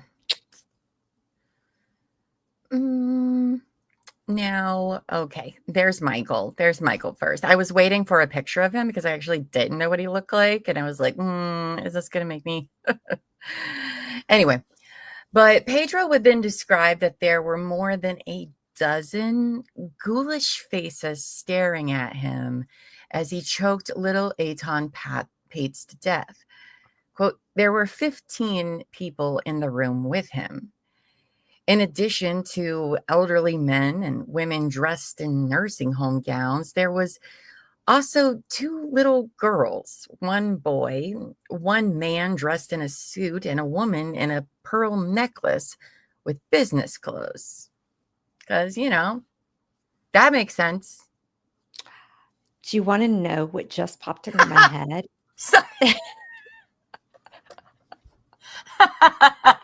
This is why I do not look at the visuals before we go live. I love this. It's perfect. I love this. I love this. But hearing you say this, even though I've read all of it, it makes me wonder if at some point he had been locked up in what they call the insane asylums. I don't know what the proper term was back in the days, because that's what my mind visions them to be. Oh, no, I believe he was in and out of them. Is that Harvey or the Family Feud guy? Steve Harvey, yes. Steve Harvey. Yes. Okay. There's a little something for everyone in there. Yeah, there's a whole lot in there. Now, she sure did. When he walked up the stairs carrying the boy in the bag, in the box, he said they all parted on the steps to let him pass by. Then they followed him up out of the basement and left him at the bodega as he walked. Makes sense. Now, Dr. First had interviewed Pedro for a total of 8 hours and diagnosed him with schizotypical disorder, which he described as a milder version of schizophrenia. It's not much better. Mild is still not great. Okay. So to Pedro, the people in the room and the confession were equally real, he testified. Now, Pedro also claimed to have superpowers that can detect evil spirits and predict the future. You guys, this isn't looking great.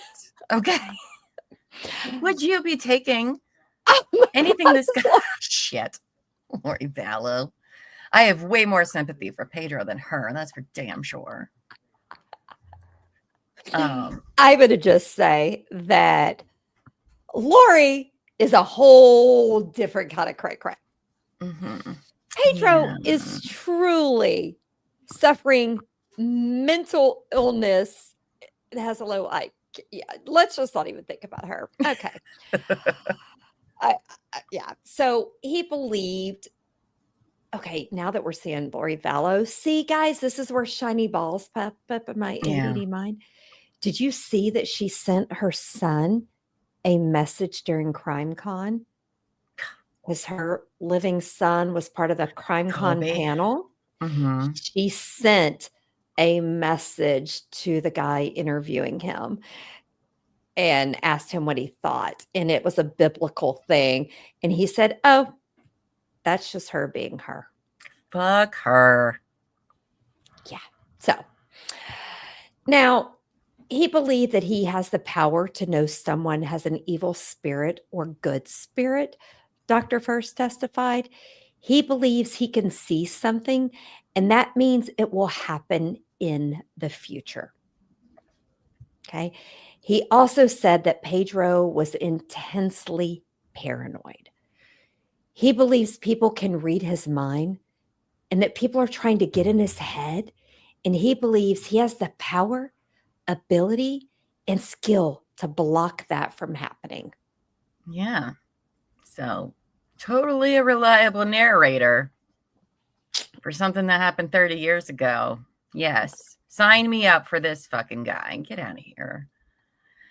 Now, the defense played a 1982 videotape of a police interview with Jose Ramos. That's not Jose, that's Pedro. No. I'm like, Ramos is a creep. That's Pedro. Next. I was going to say, that's Pedro. Yeah. Next. Now, in that video, prosecutors question him about the disappearance and the numerous photos of children that were plastered across his hideout. Like, the number of pedos in this episode is disturbing. Okay. Now, in the grainy black and white video, former Bronx prosecutor Frank Carroll asked, "Did you know about Etan?" "Yes," he answers. "Susan used to take care of him." Ramos once dated Susan Harrington, aka Sandy Harmon, who was an occasional caretaker for the Pates. I know. Why do you need two names? I don't know. It's very confusing. So I don't know why she has two names. Also, so it's very hard. This is a side note. All right. It is very hard to get a third-party culprit defense. Okay. You cannot just go into court and blame it on somebody else.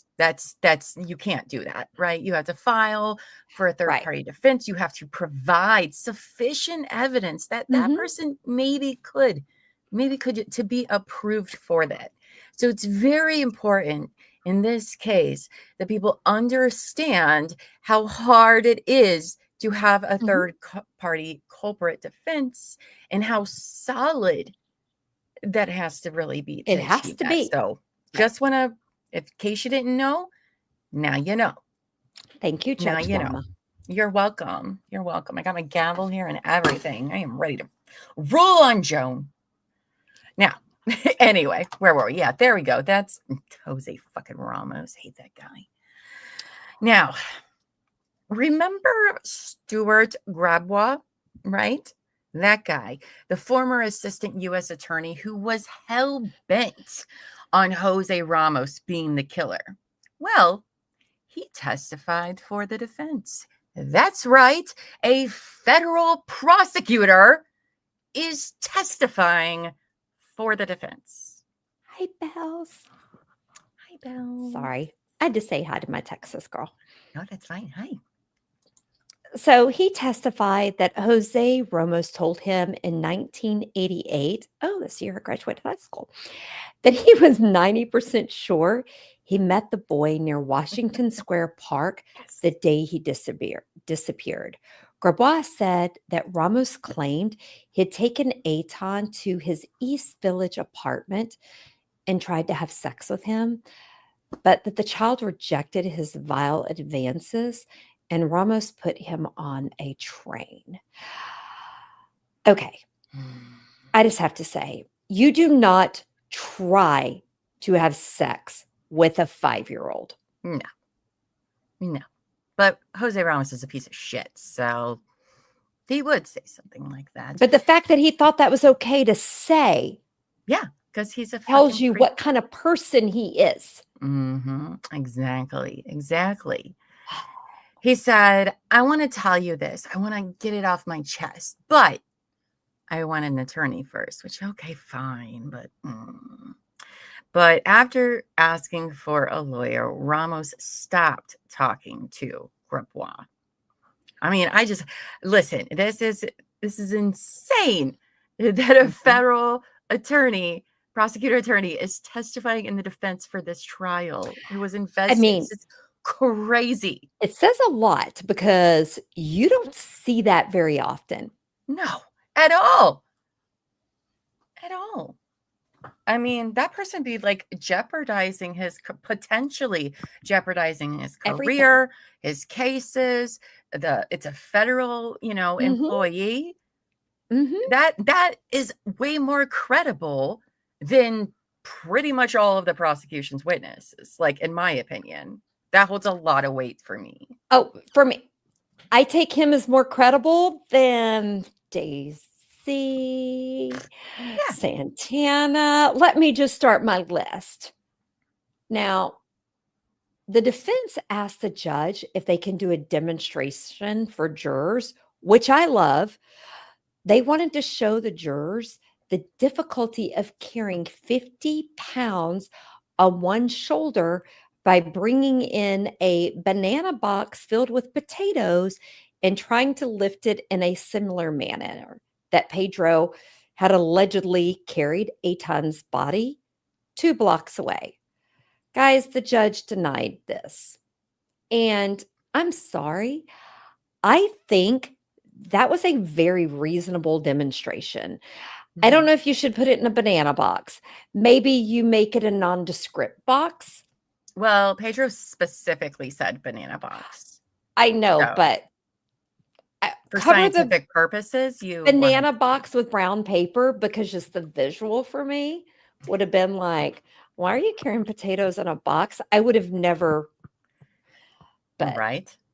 I think Well, it the should judge have said been. no because he was like, that's not scientific enough. And it's like, well, sir, you need to take that up with Mythbusters, okay? Because Or I get think a it checks out. 50-pound child who's willing to get in a box and try to be carried. Or just stick with the potatoes, Terry. We don't need to bring small I children mean, if into the judge question. felt that the potatoes weren't scientific enough, why can't you get a child? I don't know. I mean, I don't think they necessarily needed to demonstrate it, but maybe for some people, maybe they did. I mean, me carrying anything on one shoulder for 2 blocks is a hard no. 50 pounds. I mean, no.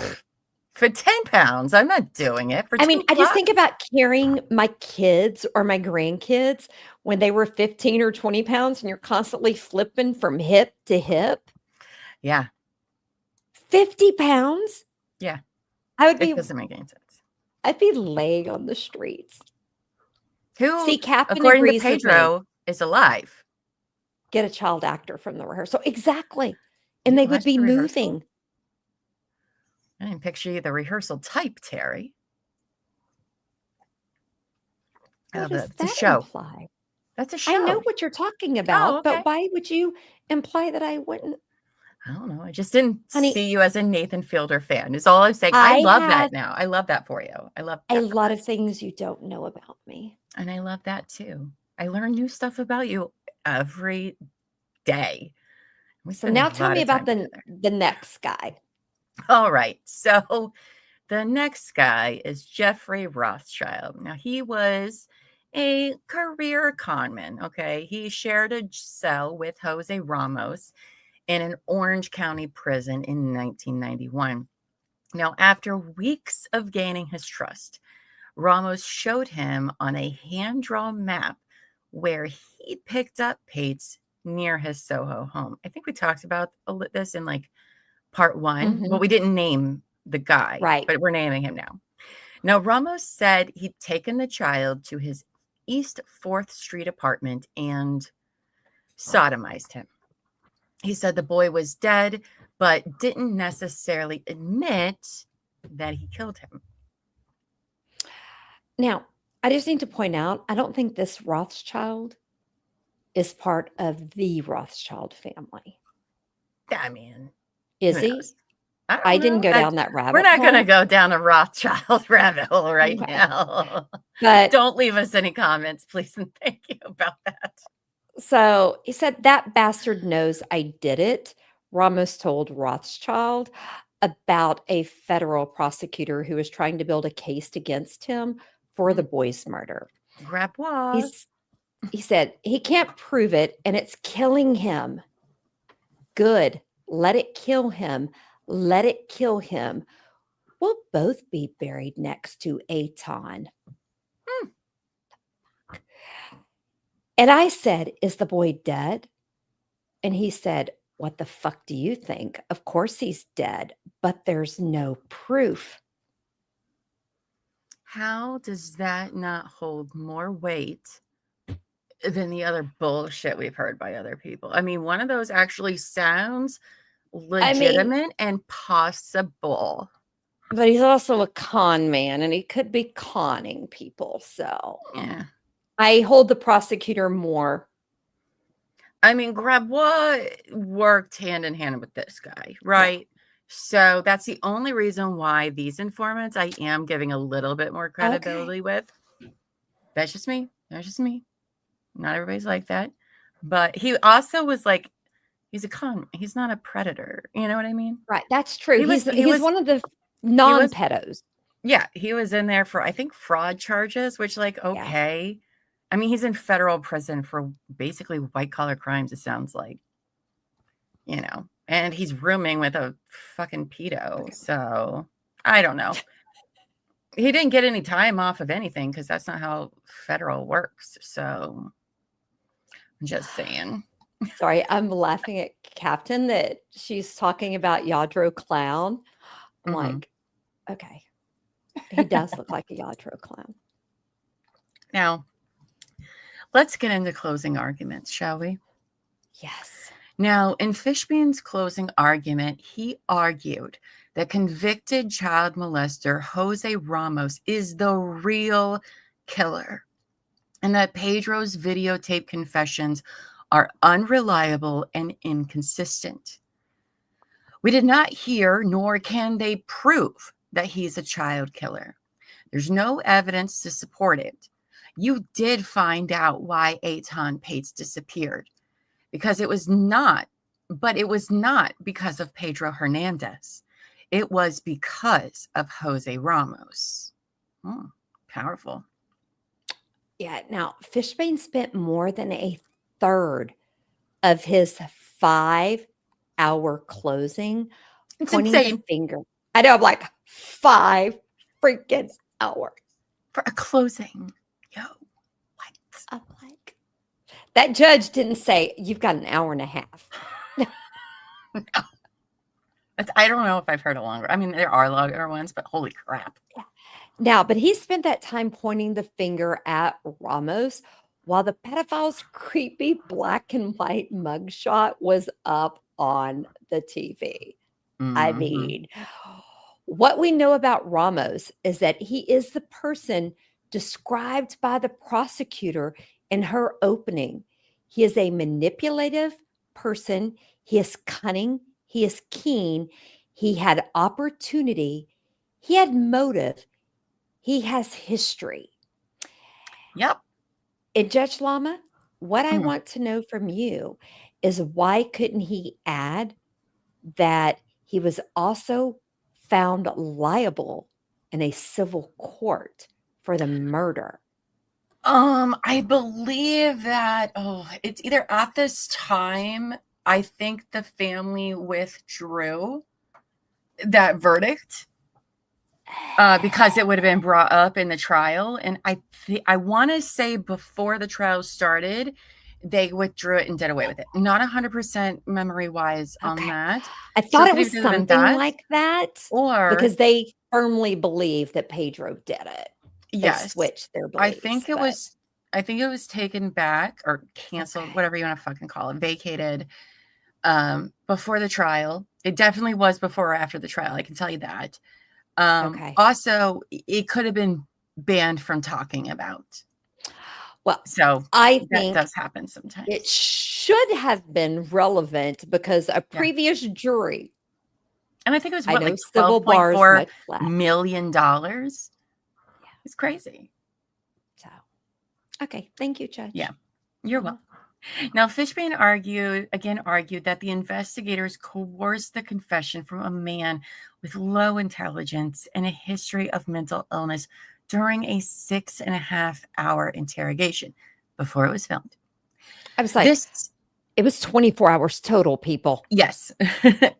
Consecutively, really. Now, this is a case with two confessions. One is by Pedro Hernandez, the other by Ramos. Both cannot be true. You must exclude Jose Ramos in order to convict Pedro Hernandez. I mean, Fishbein. He did. I mean, he was impactful because he makes absolute sense. I mean, he does. Yeah. Now, Occam's razor says it's Jose or even Othniel Miller. The simplest answer is the simplest result is usually the answer. Yeah. Now, in prosecutor Joan Lucy Orban, also known as incompetent, her closing argument, she deconstructed the defense's claim that a convicted child molester was Etan's true killer and put the blame back on Pedro Hernandez. You have evidence beyond a reasonable doubt that Pedro Hernandez murdered Patz on that morning, May 25th, 1979. Day after day, he saw this beautiful little boy alone. And one day, he acted on his impulse and did something terrible to this little boy. And for the rest of his life, he was waiting to be discovered. She did concede that a longtime suspect in the case, Jose Ramos, is a despicable pedophile. You don't say, Joan. Oh, you don't say. But that doesn't mean he's guilty of this crime. No, certified gross. Yeah, right. Of course you can't say that, Joan, because if you say that, then you don't have a fucking case. Okay. Of course you're going to say that.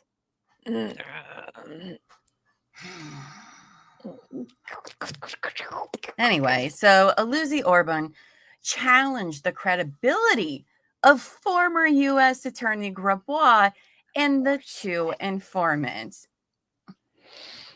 Girl, but you're going to rely on fucking Daisy? Get out of here. Get out of here, Joan. Get out of here. Joan was looking for an easy win. Mm-hmm.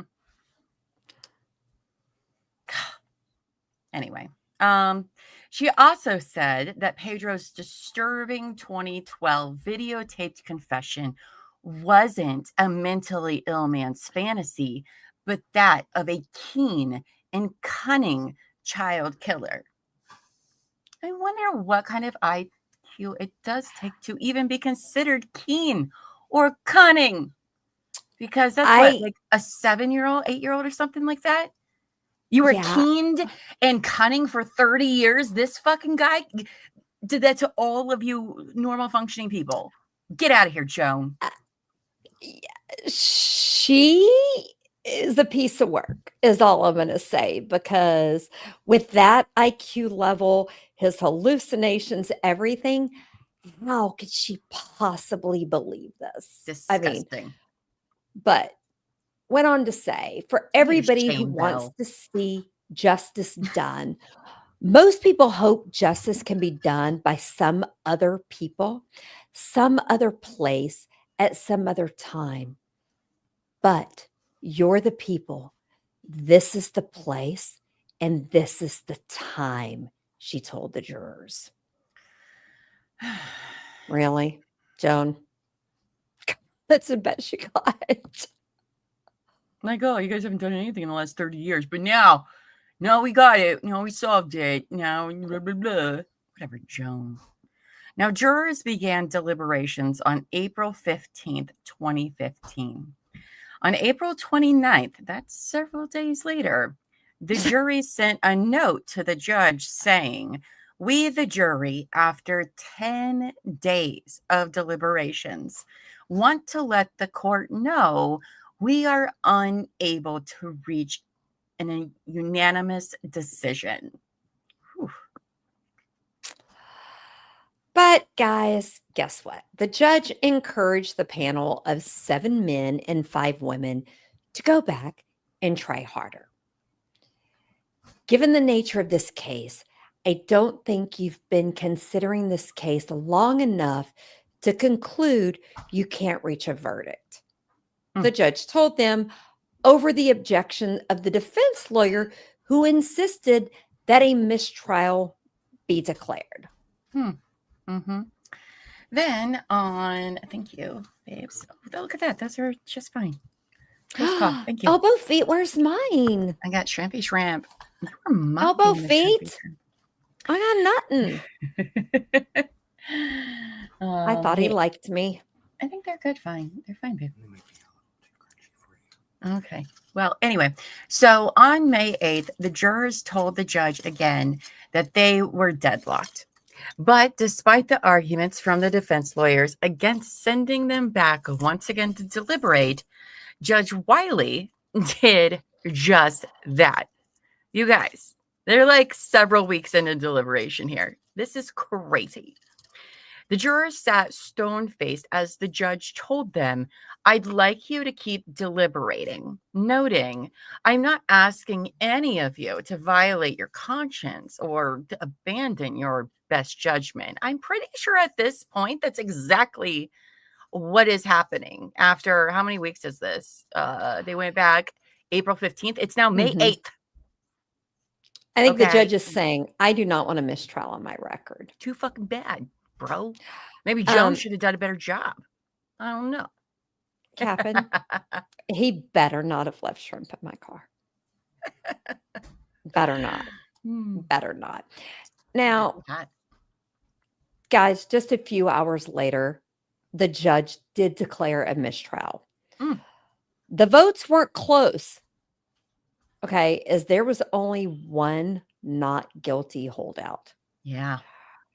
Prosecutor Prize, Joan Aluzzi Orbone, immediately asked for a court date to set a new trial, and an appearance was set for June 10th. Of course she fucking did. Now, Etan's dad, Stan Patz, was left angry by the deadlock and said his wife and extended family were convinced of Hernandez's guilt. All right. Etan was a beautiful, outgoing, friendly, curious little kid, he said. He would have made a great adult. That's what got him killed, because he was willing to go with this asshole down the stairs. I mean, I don't disagree with him on all of that. I just think it's the wrong asshole. Etan is all of those things. I agree. And I think Etan, unfortunately, had a lot of those kind of asshole people in his near circle. I mean, yeah, what? He's going to go off with some fucking bodega worker that he barely knows instead of his babysitter's boyfriend or the handyman of the building that he sees every day? Which one of those is more likely? Who gave him a dollar while he was changing clothes the night before? As I said, there's, yeah. Now, he also said the family of Etan Patz has waited 36 years for a resolution as to what happened to our sweet little boy back in 1979. We now have had about 3 months of trial testimony and jury deliberations. Let me make it very clear that we are frustrated and very disappointed that the jury has been unable to come to a decision. Our long ordeal is not over. Okay, he's not wrong. But you know, you blame the state for having a weak fucking case. I mean, it wasn't super weak, though. They did, but whatever. Anyway, he also added, "We have analyzed all the testimony, debated the merits of various witnesses, and come to the conclusion that Pedro Hernandez is guilty of crimes to which he confessed beyond any reasonable doubt. Pedro Hernandez kidnapped and killed my son. He is a guilty man who had been conscience-stricken due to his deeds and haunted by demons since that day." I just want to point out that the Patzes believed and trusted in Grabois and Jose being the suspect so much, they filed a $12.4 million lawsuit. But And you want they to won. believe these fucking snake oil salesman prosecutors who are doing it for their name instead of in your son, sir? But I have to say, after working with and talking with families on Midday Missing, that I absolutely can understand why they believe that. Oh, yeah. They want answers. You could probably, they're kind of like, if you've ever heard the saying, oh, that salesman is so good, he Mhm. could sell ice to an Eskimo. Disappeared. These Yeah. families just want answers. Oh, yeah. Grief is And very powerful. You just want it to be over. And I have yeah, nothing wrong with the Pates. I'm just yeah, I'm clarifying for the audience, yeah. just reminders of what just happened, Reminders. 10 years ago, not even that Yeah. in the story. Now, So after the mistrial, many of the jurors broke their silence on what it was like spending 18 days deliberating. They spoke of having long debates regarding whether someone could be convicted on their confession alone, whether Jose Ramos was the more likely killer, whether Pedro Hernandez was severely mentally ill and his confession bogus, and whether the bodega had been properly searched. yes, Adam Sarah, I think that's it. Sorry, sir, if We it's can not, call him was Syrah. the lone juror who refused to budge and voted for an acquittal. Commend you, sir. He talked about Etan's book bag and the search of the bodega. No police account introduced at trial, in testimony, or through department records unequivocally stated that the bodega basement had been searched. That's a whole freaking thing. There were things, but there's also not things.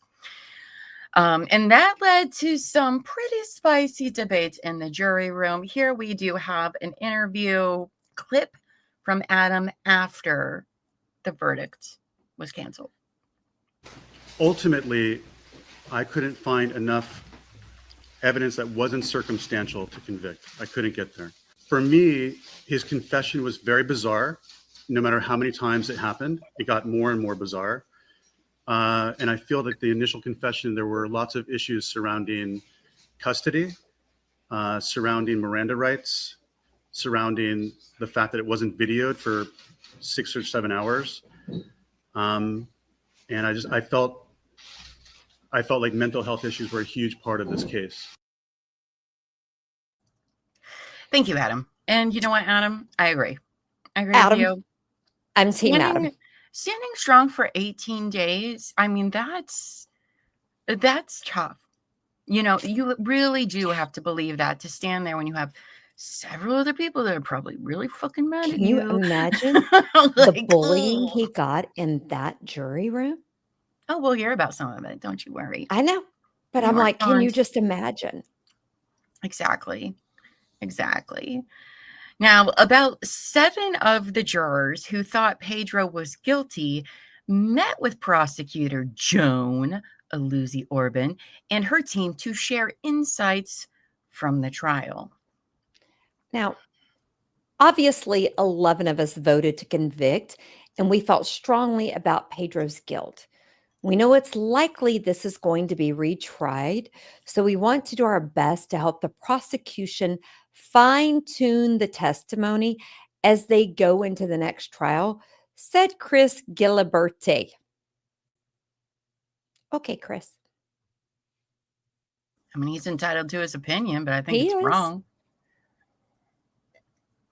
Now, another juror, Jennifer O'Connor, remember that name, said the former jurors did most of the talking. We just had a lot of information and we just let it flow. We just talked about all the different elements of the crime and how we got past reasonable doubt. And just by the way, I just want to clarify, this is a very normal thing after a trial, no matter the outcome. Both sides do try to talk to jurors afterwards, whether even if verdict was found or not. So this Right. part isn't weird. No, it's not, because I like it, because I look at it this way. Like in emergency management, we look, how could we have done better? Yeah. How can we improve? What Totally went normal. wrong? That is all they're doing. There is nothing shady No. or weird about that. Yeah, no, that's totally normal. Now, several of these jurors were not happy about the media attention that Adam Saros was getting.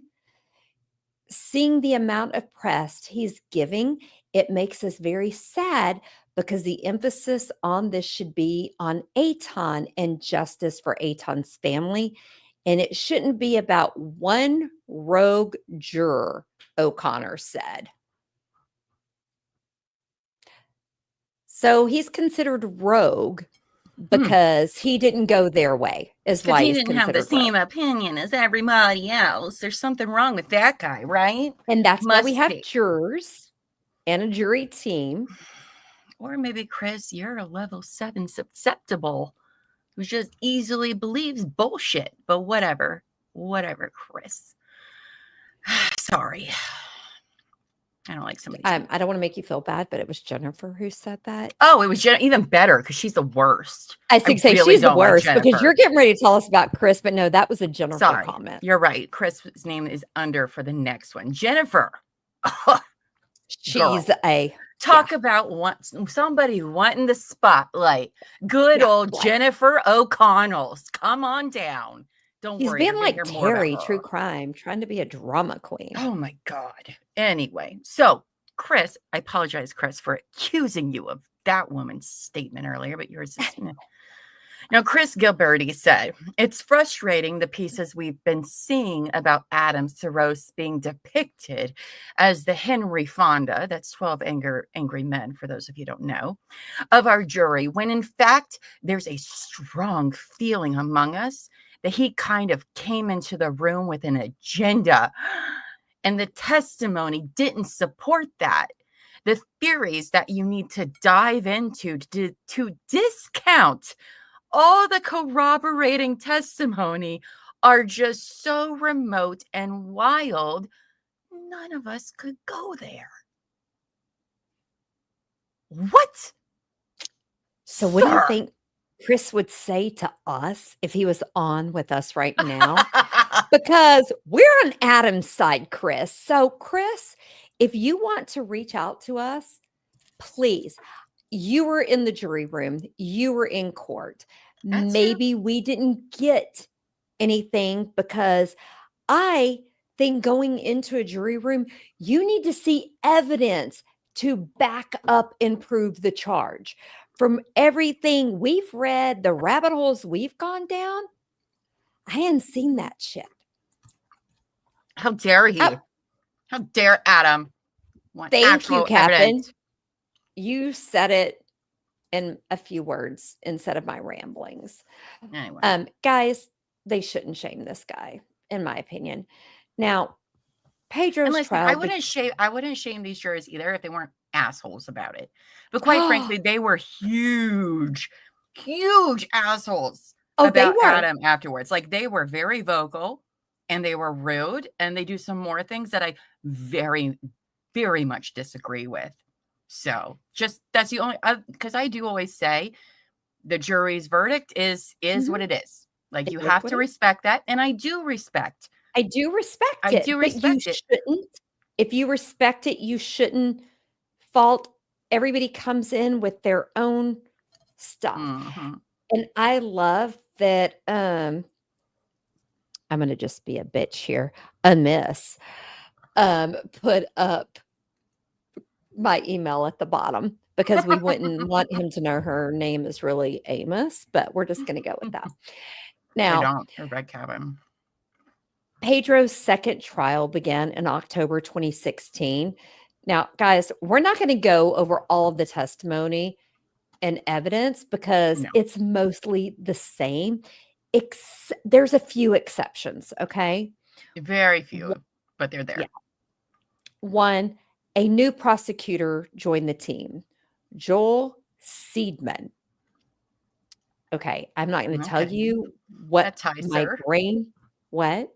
That tie is just so. I know, but Seed Man, I just think of the doctors that get in trouble for running fertility clinics and they impregnate all of their patients with their seed because they're the seed man. Yes. That is what I thought of. Oh, that's funny. Yeah. All So right. he had won a conviction against You Light Up My Life trust fund playboy Nicholas Brooks for the murder of his swimsuit designer girlfriend in 2013. Shut up, Cap'n. Shut up. What? Is that Luigi's? Yes. Oh, shit. And that's a Wow. federal case and we can't stream it. Oh, yeah. No. Interesting, Cap'n. I didn't know that. Wow. You know what? Look I at all will these say, names though, popping up. if anybody has airline miles and they want to Shut send up. me I hate her. what? Joan did Joan Weinstein? covered Harvey? Well, I mean, did she do him or was she his attorney? I mean, a broken clock is right twice a day. So whatever. I'm going to say if anybody has free airline points, I have some free wait. hotel points. I'm willing to go to New York and Isn't be that outside. the case that got overturned? And he got a whole new trial out of it? Oh, I think it because she was. prosecuted. Okay, see, Find out so I can give her a thumbs we up. Captain says Yes. yes. Good job, Joan. Good job, Joan. Joan, it might be time to change careers. We all keep clicking the same buttons. I know. We're so worked up. Now, the second thing was that the judge banned mentioning that there was a previous trial. That's not uncommon, guys. No. What? She left to run for office? Oh, wait. Which time? The time we're about to talk about, or should she go and do it again? Because of course she did. Of course she probably did. God, talk about a clout chaser. Joan Aluzo Orban, or whatever the fuck your name Can is. we just call her Joan Luzobo? Yeah, Luzobo, since she Luzobo. loses her elections. Yeah, just Yes. Luzobo. Yes. I don't like her. And I'm Just just put my hoping clear- I don't like Joel her. got a better tie and a fashion helper because that tie is bad. And I Right. try not to judge people's appearance, but that tie is just bad. His Not wife good should for not you. have let him out of the house. Joan emailed me. Oh, Joan emailed Tara. You know what? All right. Mhm. Chris, come on. Joan, come on. We will do a joint show. Let's get them on. Listen, I have no problem being proven wrong. Like, I really don't. I don't- Okay. Amy, From what I've would you gathered, send me y'all a aren't great. message with their email addresses and I will reach out to them directly and Jesus invite them Christ, to the Terry. show. Oh my God. Oh God. Anyway, back to the second trial. So 3, all right, there were the first 2 things that were different. The third thing that was different, okay, and this is where I really start to have some problems, is that several members of the first jury regularly attended the Mhm. second trial. Specifically, there were 2 jurors who were always seated close to or next to Stan Patz. I wonder who one of those people are. Don't worry, we'll find out. At least one of them took notes and would share them with the prosecution when the jury was out of the room. They actually told another spectator that she made notes when it appeared that the second jury was confused and offered suggestions on what needed to be made clearer. By the way, in case you're wondering, neither of those people have a law degree. Okay? Just by the way, before you go, but in Karen Reed, one of the old, no. All right, that person She had a law degree. degree. In Karen Reed, there was a law degree involved. I think Jennifer decorates shit or whatever. Yeah. Anyway.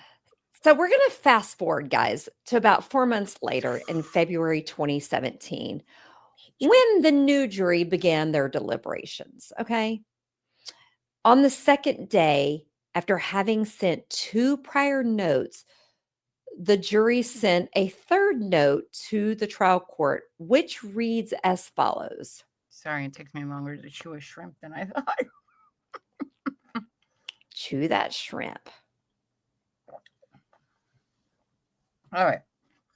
We, the jury, request that the judge explain to us whether, if we find the confession at CCPO before the Miranda rights was non-voluntary, we must disregard the 2 later videotaped confessions at CCPO and the DA's office, the confessions to Rosemary and Becky Hernandez, and the confessions to the various doctors. So let me just sum it up for you real quick. They're saying if we find that the very first time he talks to the police, his rights were violated and it was not voluntary, do we then carry that over to every other confession he has? Okay, that's the question. Great question. Great question. Fantastic question. I will say that. Great question. Now, the judge asked each party's position. The state said that the appropriate answer was no. The defense considered that answer to be both misleading because it failed to give the jury guidance on the rules governing unmirandized confessions, and legally incorrect because there was no question that Pedro's post-warning confession at the CCPO was improperly obtained, as it occurred within moments of the involuntary, unwarned confession. That's a big deal, guys. That's a very, very big deal. That's a big deal. Sorry. It's one of the biggest deals, actually, that you could have. Now, the defense urged the court to, at the very least, instruct the jury that it's up to them. They don't have to disregard them, but can if they choose to. Ultimately, the judge, however, read the jury back its question and then said, the answer is no. That's it. That's all he said. No. I wonder if the judge and Bev are friends. Just a thought. But anyway, following the court's, I should say the judge, but that's the court's response, the jury continued to deliberate for another 7 days. On the worst day, in my opinion, February 14th, 2017, which is a day for love, the jury acquitted Pedro Hernandez of intentional murder in the 2nd degree, but found him guilty of felony murder and kidnapping in the 1st degree. Right. So guilty. Yes. But we'll get to that. You can finish the last part. Yeah. At the sentencing hearing, Stan Patz addressed Pedro Hernandez. Yeah, before we get into that, though, I will say this. The fact that the jury deliberated as long as they did, they came back with notes. They actually acquitted him of 2nd degree murder. Okay. That means that case was not as solid as John wants you to believe it is. Right. So, like, could the judge's response to the jurors have completely changed their verdict? We'll find out. Just saying. Now, Stan addresses Pedro. Now I know what the face of evil looks like. After all these years, we finally know what dark secret you kept locked in your heart. You took our precious child and threw him in the garbage. I will never forgive you. The God you pray to will never forgive you. You are the monster in your nightmares and will join your father in hell. Okay. I mean, I think whatever Etan's mom and dad wants to say, That is well within. I mean, I'm not I that have never unfortunate. walked a minute in their shoes. For 30 Now, something years. yeah, Pedro Hernandez was sentenced to concurrent terms of 25 to life in prison. Now, after the verdict, jurors spoke out and were very passionate in their belief that Pedro was in fact guilty. Several of them even ended up forging relationships with the Pates and the prosecution team. That day, outside of the courthouse, previous trial juror Jennifer O'Connor, whom we talked about, embraced Michael Castellan, a juror from the second trial. Oh, what, Jennifer? That's so weird. Why would you do that, Jennifer? When asked by Newsweek how the two knew each other, Castellan said that he had been told by a court officer that one or more jurors from the first trial were in attendance and sometimes sat with Stan Pates. He didn't say when he was told that or if anyone else had heard, and he tried to take that comment back, asking the reporter not once but twice to not report his comment. Oh, Jennifer. I'm going to just bite my tongue. Now, Michael Castellan is an interesting juror because, guys, he has a law degree from Duke University. Okay. He was also one of several jurors who stayed in the courtroom after the verdict to talk with the reporters. He spoke at length about the deliberations and the evidence they weighed, calling them thoughtful and logical. He described the evidence presented by Fishbane as the equivalent of throwing spaghetti against the wall. I'm curious. I'm just curious. I don't know this, but did Michael Castellan ever get a job with the New York City District Attorney's Office? I'm just wondering if that ever happens. We have some people who can find that out for us. I can just see them in my brain going Right. But the fact that the judge said nobody could know there was a previous trial, and yet somehow he knew that Jennifer. Yeah. Okay. Right. They embraced. Would you let a random stranger hug you? Nope. No. And especially in New York, they don't do that shit. I mean, I haven't been there, but I've heard, and it's not a knock to New Yorkers. I just hear that's just how it is. No, you ain't doing that.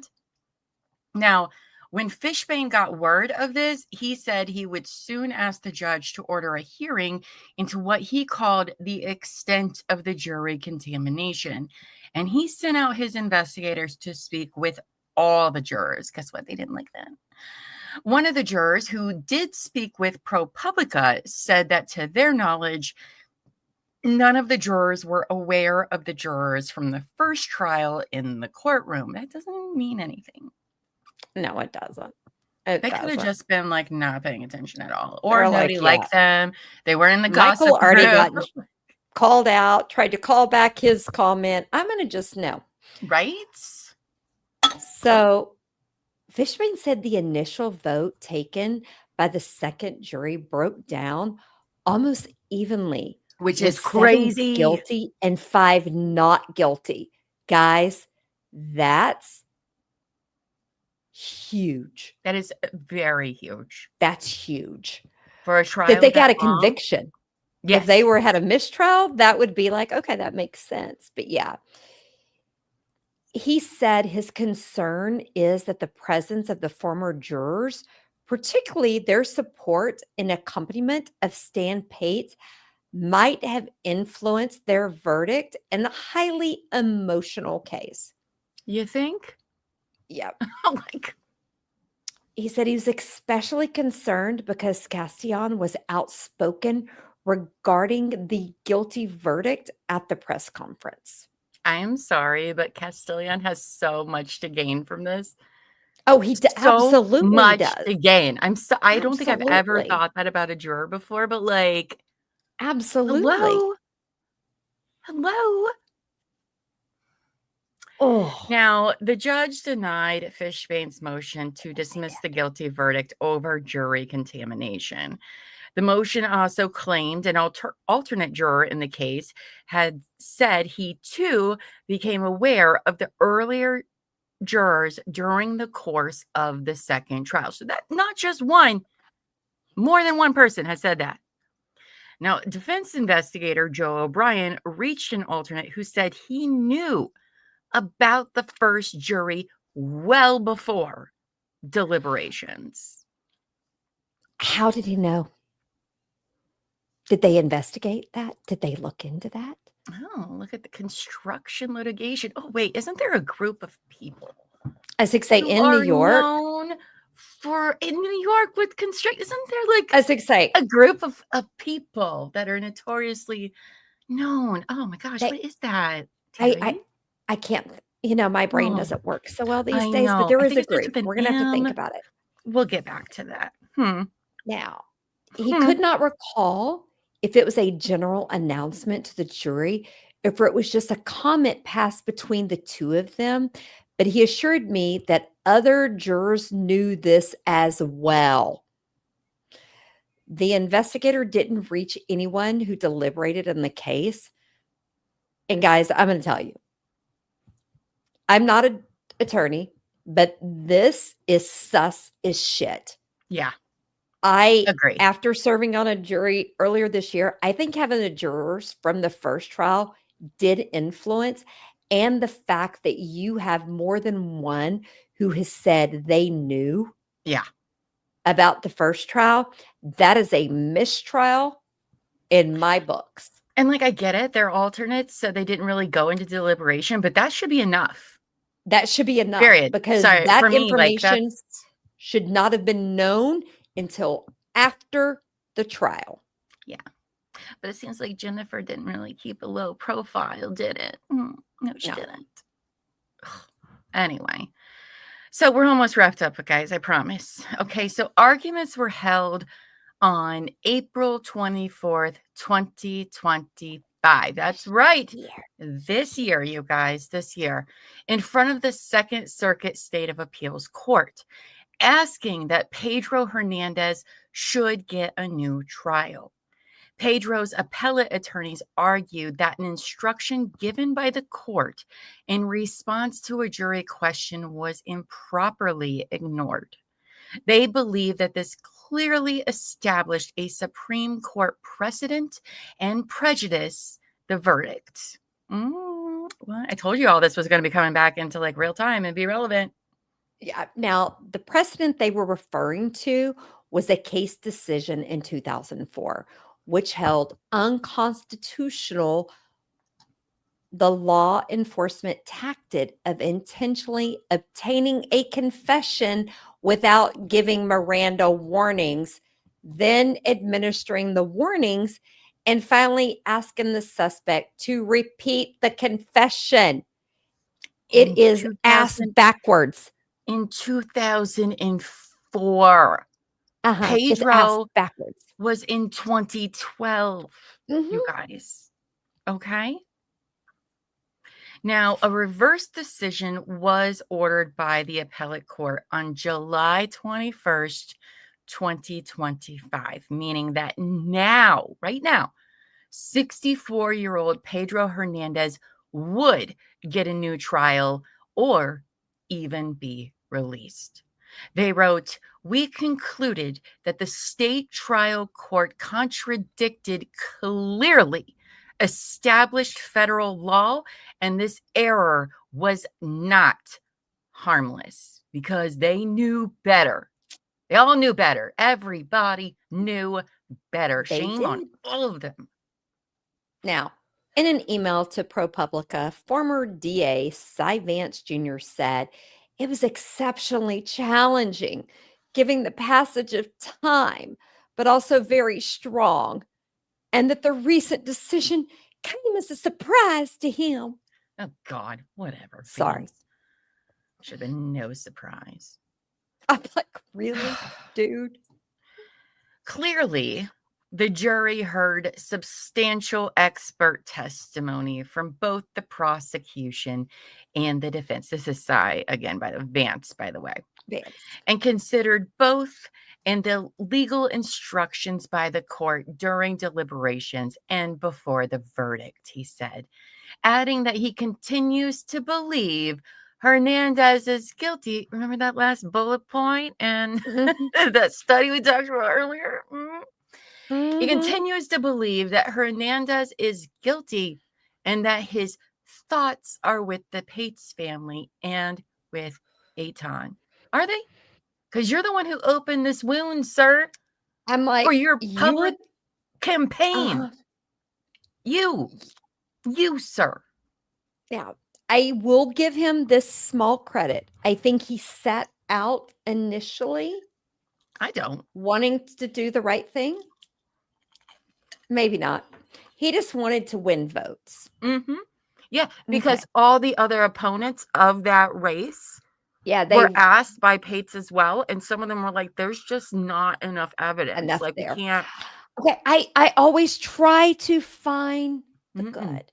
Yeah, I'm sorry, Vance. I can't. Mm-mm. So No, sir. now Vance's successor, Alvin Bragg, will have to decide whether to retry Pedro Hernandez for the third time.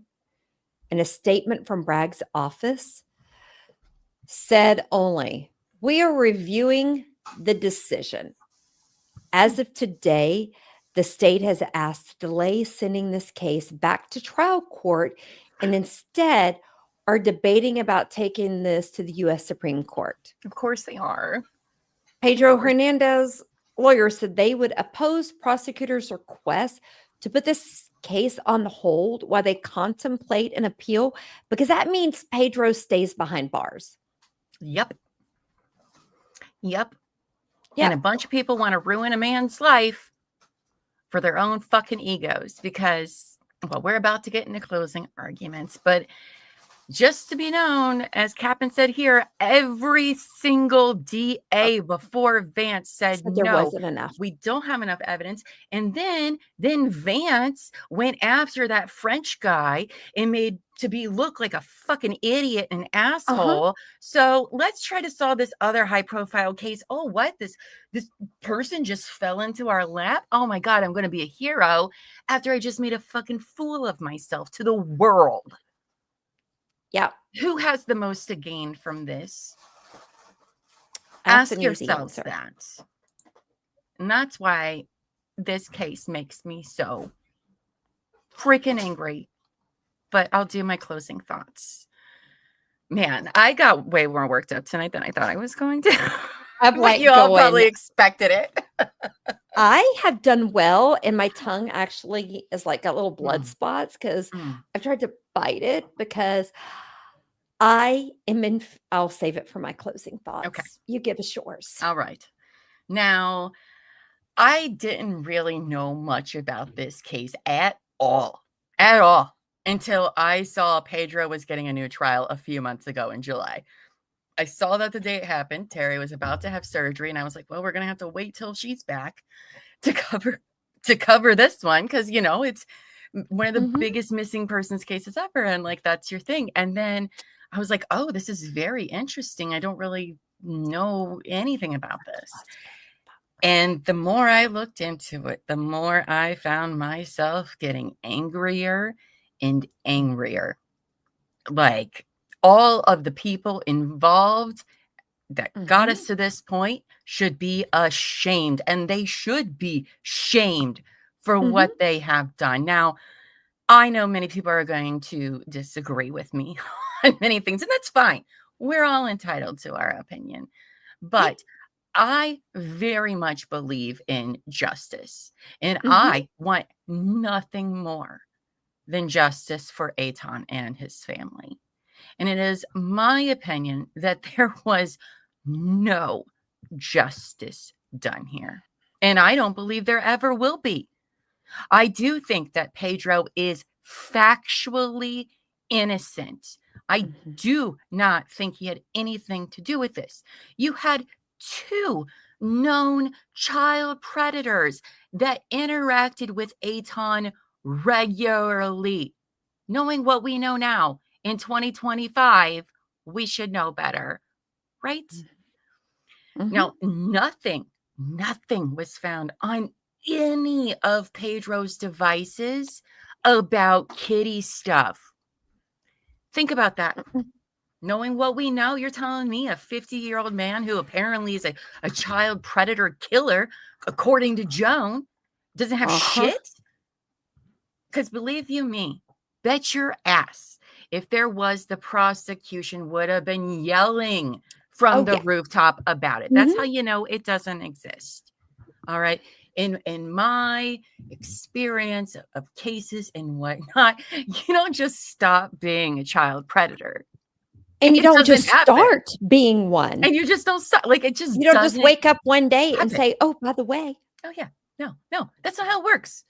And I believe that this was all politically motivated, every single ounce of it, because the investigation from 1979 to 2010, when it was reopened by Vance, every single prosecutor said they didn't have the evidence they needed to take it to trial. You know why? Because it would be ethically and immoral to do that. But not for Vance, not for the assistant DA that did his interviews, not for Joan. No, this is all about politics. And we didn't even go into, I don't think, or was it the part 2 where Joan ran for office afterwards and she lost? She came back? Did a little bit, but not much. You guys, as soon as that first trial was over, she left and ran on this trial as part of her campaign. This was a stepping stone for her career. It was. And for what? A mentally ill man who's borderline mentally handicapped?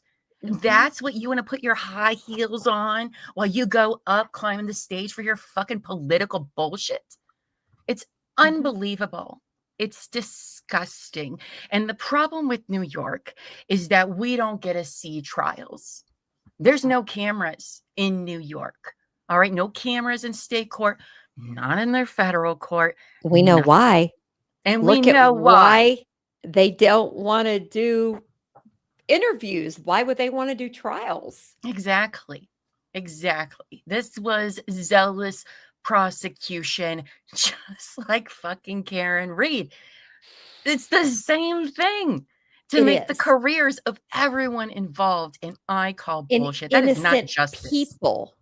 Innocent people. This is not are becoming victims along with the other victims. It's just, Now, I will be covering this stream trial. Oh, bet your ass I am. I'm going to be covering it. It won't be televised, but I will put together all updates every single freaking day to find out what is going on in that courtroom when it does. I don't know when it's going to be. We don't know. But I'm not going to let these assholes just hide in their shadows where there's no cameras and hoping that nobody's paying attention. Because we have to pay attention to this. We absolutely have to. And maybe I'll be wrong. I don't know. Maybe I won't be. But I think everyone's eyes need to be on this trial when it does happen. If he is factually innocent, then it is up to us as citizens to ask the hard questions, shine a spotlight on this case, and make the people who earn their money from us answer some fucking questions. And as I said, I want justice for Etan, but I don't want justice just for justice sake. I'm not that kind of person. I'm sorry. Justice to me isn't justice if it's factual. Exactly. Exactly. It's not. Well, I have to tell you, I hate every fucking thing about this case because Etan, the only way I feel he and his family are going to get justice is if his body is found and there's DNA. Yeah.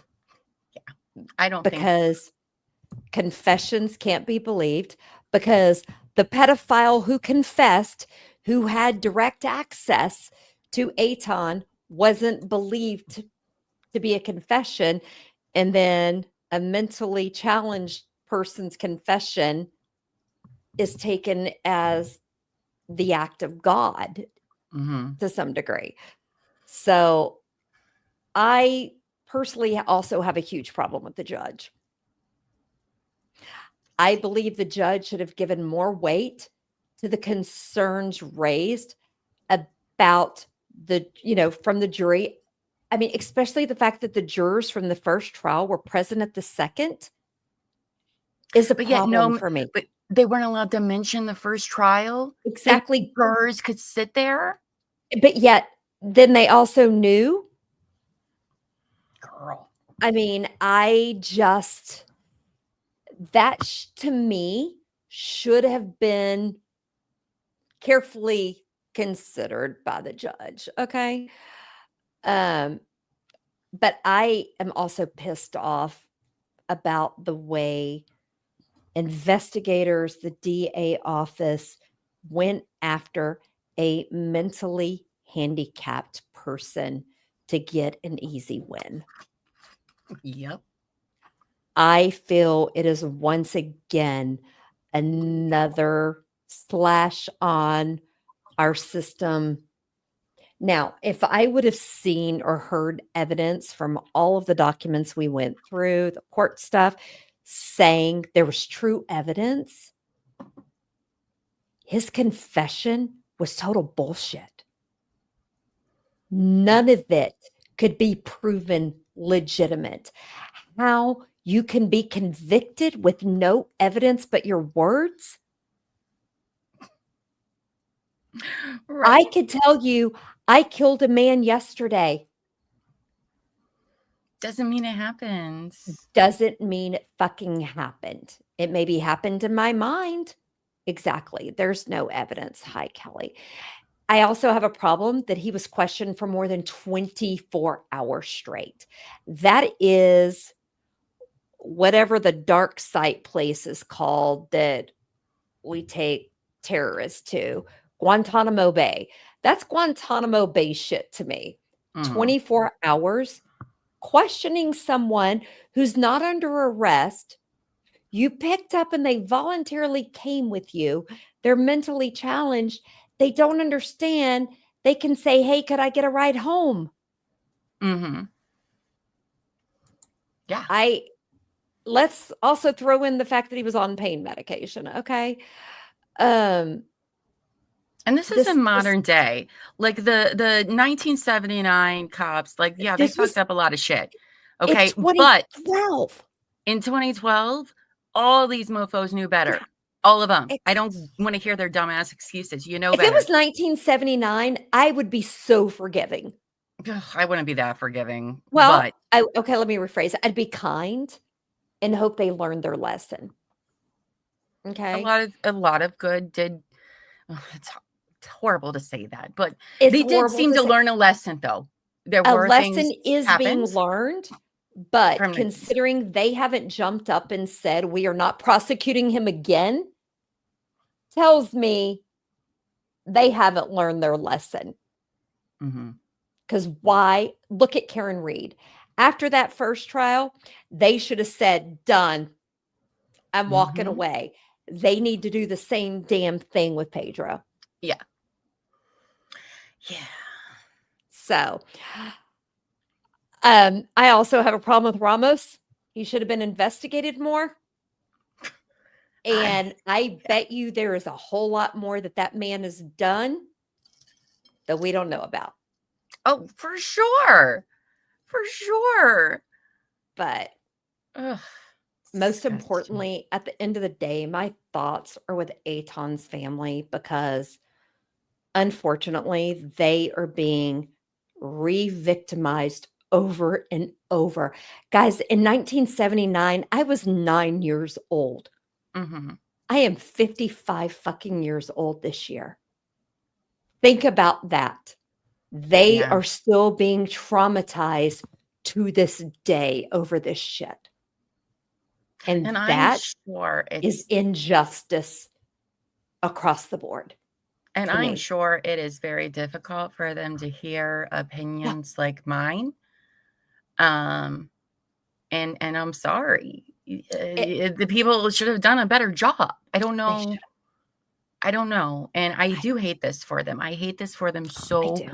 freaking much. I do. And It's very frustrating. it is. But You I'm guys keep glad an eye you're on the going to news. fight. Exactly. Don't let this case go in the shadows. When it starts Yeah. happening, keep an eye out. Put it on Keep an eye social media. Get people Let's to put it out there talking cover about it. this Yep, because that's also justice for Etan. it Okay. If is. we unravel this whole new trial and that's exactly what happened, justice. Okay. But if it's not what happened, also justice for Pedro. And it's hard concept to understand, but it's also justice for Etan too. It is. Because I am sure Etan's family, if it is proven that Pedro didn't do this, they would not want someone else to be Oh yeah, I don't believe that they would a for victim. I don't believe that. Unfortunately, I don't think until there is scientific proof they will ever get the answer they deserve. And I can't judge them for that. I With all can't this either. bullshit that people have fed them No, over the I mean, years. I wouldn't look either. at it, this is just a small piece. I look at the stories back in my 20s when you're dating and stuff, the Mhm. gaslighting, the lies you bought just because you wanted to believe that your husband Yeah. wasn't cheating. Yeah, of course. Can you imagine what you would believe after your child went missing? Mhm. You could sell me lakefront property in Arizona, as George Strait would say. Yeah. I don't So blame I'm them. glad you're covering this case when it comes to fruition, and we will do a big wrap up. Mhm. Yes, let's wrap up the show. We've been here so long. I know we I we know. did I'm warn like, you oh guys my it God, was I going to have be to go to long. little boys' room. I know. We did warn y'all it was going to be a long one. So, with that, let's wrap up the show, which apparently means that we're going to be having somebody join us. Oh, I just saw that. I know, right? Like, I don't know I what that love means. surprises. But, oh my gosh, it's an Amos. Hi. As they say, it is Hello. Amos, not a mess. Look who it is.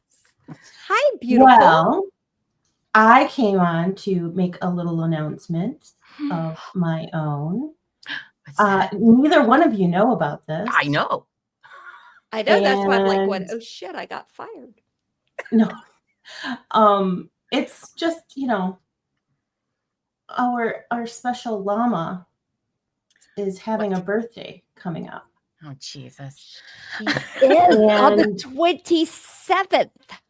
And I want to make sure why isn't it showing? And there it is. Oh, wow. So I wanted to ask all of our viewers if they had a special message to send in to our lovely llama for her birthday. Shut up. To email it to me or send me a DM in Discord, and Aw. we will share your message with her as a surprise on a future show. And Love if you that. have screenshots or pictures from anywhere, please share those. Elbow feet, we are expecting photos. It's true. It will be my 40th birthday. It big is. one. It is the big 4-0. It is. It is.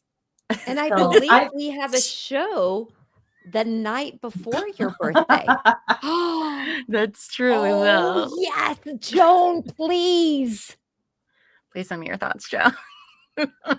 Gwen, didn't forget about you, our girl Gwen. Well, that is so kind. Yep. Llama guess loves just For for it being you, all I'm about making her. my first time ever nighttime appearance on True Crime and Wine Time just for our llama. Yeah, that's our lovely Aw. producer, Amos. Yes. Does a lot That's of all I amazing things. wanted to come on and say. Well, thank you. I guess You're we'll welcome. see what birthday messages await. I got you last year. I'm gonna get you this year. That's true. You did. You got me freaking Lisa Wilmot over in Mhm. Wales. Oh my gosh. We're Yep. gonna True. put together some special stuff. I got to get used to looking at the camera if I'm going to be on a show, right? I know, right? Speaking I know. of, I think you should stick around while we wrap it up. Speaking So don't go Okay. anywhere. All right. You're I going can to do that. get some practice because you're going to need it. All right.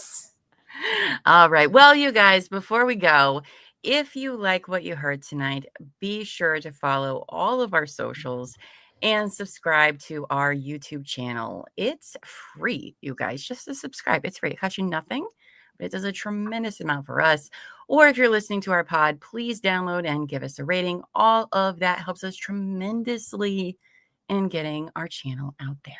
So do that, please. Okay, guys, next week, I am beyond excited. And that's weird because next week on True Crime and Wine Time, we will be covering the Aaron Patterson, what is known as the Ligata mushroom murders. Okay, guys. Yes. It's going to be an adventure. And I am so freaking excited about it because I will be going mushroom hunting in Finland in just a couple of weeks, which I did last year and the year before. And I am so excited to take my knowledge from what I learned next week to make sure I don't pick the wrong mushrooms. Well, interestingly, this went to trial literally when Karen Reed started. And I was like, oh, I just heard of it. I wanted to cover it. But obviously, Karen Reed just overshadowed everything. Her trial didn't even wrap up until after Reed was over. It was a big deal. It's a big deal. So don't go eating mushrooms, people. I go with people who know. They pointed out, and we took it back to the resort, the hotel, and we gave it to the chef there to cook some. Her closings were a week? They were a week long. Ow. Wow.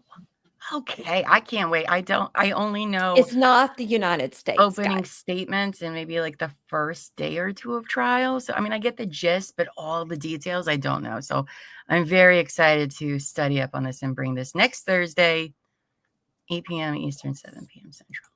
Now, if you need more of Terry True Crime and I, you can always find us doing something on our True Crime and Wine Time YouTube channel. Just go youtube.com/True Crime Wine Time, and that's where you'll find all of our amazing shows.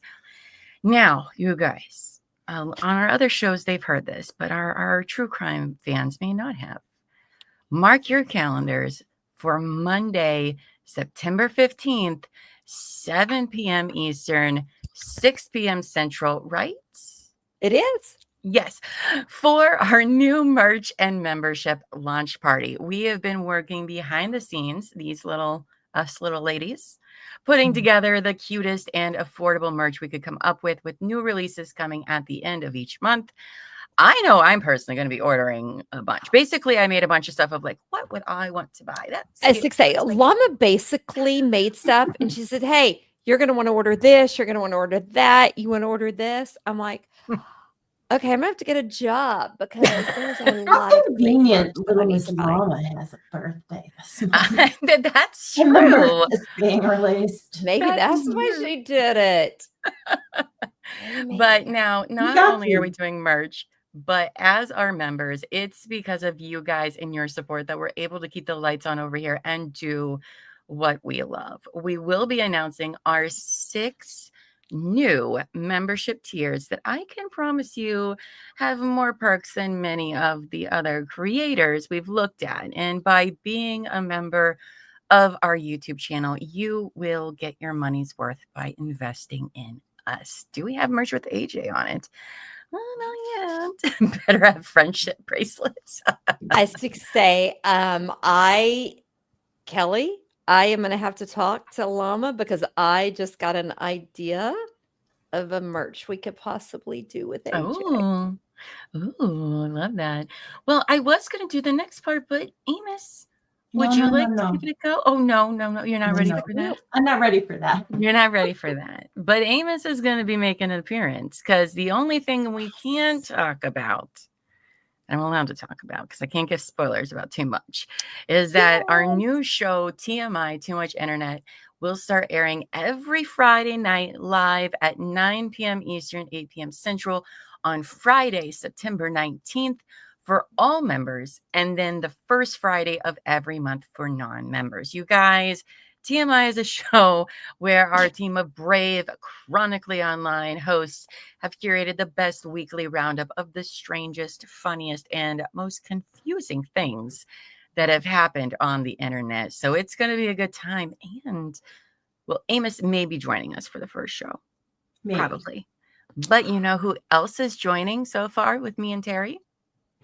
Elbow Feet. That's right. Elbow Feet, the man you guys hear about all the time, Elbow is going to Feet join is us for our first coming episode. with his Oh, yeah. face. No elbows and no feet.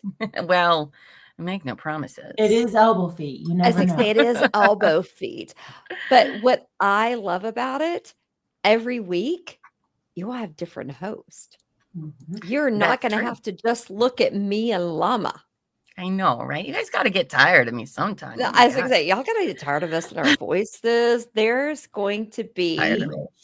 there's going to be a whole lot of TMI on TMI. Yes, that's very true. That's But very we true. do need to have a disclaimer for when Elbow Feet's on that we are not responsible for anything he says or anyone he offends. That's true. Good thing is we can like mute him and Oh, whatever. we He doesn't can, know and we what to just take do. him off. And we just don't I say mean- anything. He won't even know. Just nobody You ever know. keep it a secret. I'm just kidding. No, He it's going to keeps be us on our toes, you know. Yeah. Right. All right. Is there anything you want to say before we go or sign off, Terry? I do. I always want to thank all of you guys for joining because guess what? Even those that are listening later, without you guys, we would just be talking to ourselves and then we would be answering ourselves and then Which we our do. other our partners would have us committed. I mean, it would be a lot. So it's great. And I have to tell you guys, being back has been amazing. And I'm also very sad. I'm going to be going on a trip soon because I just got back. I And know. I am like trying to figure out, I may be taking a portable microphone with me just in case I'm up in the middle of the night to jump Should. on and join You should. because I don't know if I can go without this group again. I mean, I need live videos of Finland. So just I could do live videos of Finland. strap a GoPro to your head. Okay. And give us that. I'm not sure the top of my head is where I'll do it, but yeah. So I will stream from there. It's just so right now in Finland, it is Love 6 it out, a.m. So see, it's fine. So, but it'll can always make it be work. there for the replay crew. So I just want to say thank you guys. And as always, please stay safe. Watch out for bad people and enjoy your wine time because it helps us deal with all of that shit in the Yes. world. Thank you all, everyone, for listening and supporting us. Until next time, take care of your mind, take care of each other, and never stop asking the hard questions or calling people out on their bullshit. Now, he needs his own trigger command. Yes. All right, you guys. Now, as we always say, I say, whatever. We all do. We all know how it goes by now. Go forth and be amazing. All right. Bye, guys.